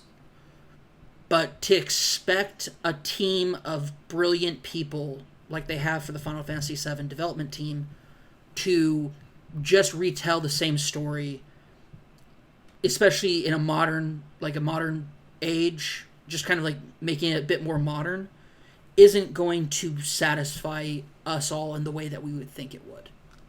Because we were all amazed and mesmerized by what we saw in Midgar, but what really sets it apart is the things that they've changed and the things that they've improved on. And I look forward to seeing their approach, the same approach, but also expanded upon to touch on and bring in new story elements to keep people engaged going forward. To people who this is your first Final Fantasy, your foray into Final Fantasy VII, welcome. This is as bonkers as it's ever gotten, but strap in. We're all here for the ride. And those are kind of we don't know anything more than you guys do anymore. Like, we know how the original story plays out, but this isn't the original story anymore. As it explicitly states, the untold journey will continue. The untold journey will continue. So on that, what do you guys think is next? Like, when will we see new stuff? I obviously I got to imagine, for my sake, that we won't get anything for at least another year, because the game is a PS4 exclusive for a year, so Xbox only people won't even get to play it until next year. Xbox and likely PC. But then I got to imagine the next part of the game the next part of the story is going to be in PS5 era. And it comes back to like the questions I posed earlier of like, how or does our progression from this game carry forward, or are we going to go into Final Fantasy VII, the untold story, and we have to start from like Breaking Fate broke all of our materia and we don't have any of that stuff anymore, and we got to like start from scratch in the next game or something like that. What do you guys think in terms of timeline of where we go, and in terms of any kind of theories on where the story goes from here? Personally, dude, it could go anywhere. I have no idea. Yeah, personally, I think with the things that they introduced in this game, particularly with some of the flashback sequences, I think having the two big things I think that they will likely touch on, I don't think it's a guarantee because of how this game ended, is further explaining who Sephiroth is. Hardcore fans, lifelong fans like us, we know and have that experience, but thinking about Final Fantasy VII Remake from someone who has never experienced Final Fantasy VII, and with that mindset, you got to think, okay, so here's this Sephiroth person who is he? What's his backstory? Why is he the way he is? And in the original game, that it's explained in Calm. So I think a further explanation as to what is driving Sephiroth, as opposed to these hints that for lack of a proper term, uninitiated or new fans were given in this remake. I think that is going to be one of the big points. And the other is I really truly believe the section in Junon, especially that boat ride, because I've before playing this remake for the past couple of years, I've always been under the impression with this game being only the original Midgar, I've always thought that it was the next entry, whatever you want to call it, would be pretty much from going from Calm all the way to getting off the boat after fighting that bit of Genova and having the rest of the world opened up to you at the very end as kind of a tantalizing tease. But with the introduction of Zack and defeating Fate and all of this stuff, that's all gone thrown out the window. And so in terms of what could come next, I think those are the two big major story plot points that make 7 7. But I could see them like introducing Yuffie a lot earlier. I could see them completely cutting out the Chocobo Farm and Mithril Mines. I can see them I really love your theory that again that you said much earlier, Cam, about how Fort Condor could be Avalanche HQ. So there's just so much I could see that could happen. And so for me, I think better explaining who Sephiroth is in terms of the replaying that flashback in section, especially playing that as Cloud. And playing as Zack, I should say, also, I think would be a good remix onto that. And also being able to see that gigantic cannon for Junon and then getting on that boat, I think would be really touch. And a final point I'll leave here in terms of what you said in terms about timing. I honestly, legitimately do not think we're going to hear anything for another 2 years at the earliest, and I don't see it releasing any earlier than 2023, and also factoring in this quarantine that we're all sitting in here, who knows how long the internal schedule got delayed because of this. So I have no real true expectations of when we're going to get more information about the next project. Yeah, the thing that gives me hope in that the next projects will be quicker is that this can follow the 13 trilogy kind of model of they've got all the characters designed, or they've got these characters designed. They will have to, add new characters each. But with how good every character looks in this game, just in engine cutscenes and everything, I do not need more graphic fidelity poured into how good this game looks. I just need the new story and the new environments and new characters to be added. You don't need to clean up or tweak or anything with Cloud and Tifa and Barrett and Aerith and all them. You can just keep those assets and a lot of the other assets that we have already built. So hopefully that can give it a leg up in terms of development time for the next part of the game. I would envision the next part of the game going up through Sephiroth getting the materia, getting the meteor materia, and potentially even up to what would have originally been Aerith dying. And I'm very curious to know if that still happens, or if breaking fate means that we lose somebody else, or what happens really in terms of the next game. But that's where I would see the next story point breaking would be, for lack of a defined point, end of disc 1 basically from the original game. So I would see it go past June and into Gold Saucer and Mediel and Cosmo Canyon, and it's because you're not going into you're not going to go into Calm and then go into 4 different sections of Calm. It's going to be, hey, this is Calm, and you get that story, and then you go into the Mithril Mines, and that's a location that you pass through.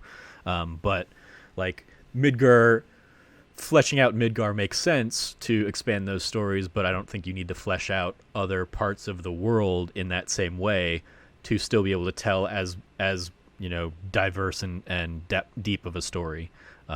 In those other sections. So I would still see going to all those other places, and part of that is just I want to see how they realize all of those other places, because very excited for any of that. How about you, Cam? Any other theories to add from you? I don't know, man. This is just wild. This is a wild time, man. Yeah. I don't know.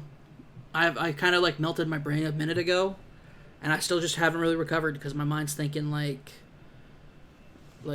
what if what if Zach is like acting independently during the story, and like there's so much that could happen at this point. But is that even possible with how the time? Yep. Yeah. It's I'm broken. It's broken. exciting. It's exciting that this is an untold journey, and it's not. We don't know what's coming next. I'm very much excited for that. It took 3 hours, but I'm defeated. I can't think of anything. Yeah. I joked when we sat down. I was like, I've got Brandon, I've got Cam. This is easily going to be a 3-hour podcast. And as I've been watching the time tick up, I was like, yep, we're definitely going to hit that.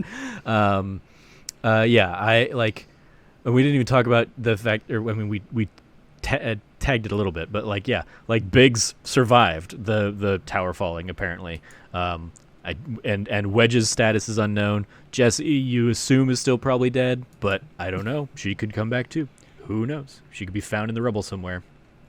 She's dead, and so is her family. Her parents are totally dead. I mean, too. yeah, that was devastating. It is like Biggs, Biggs and Wedge surviving as much as they do undercuts a little bit of the emotional impact of.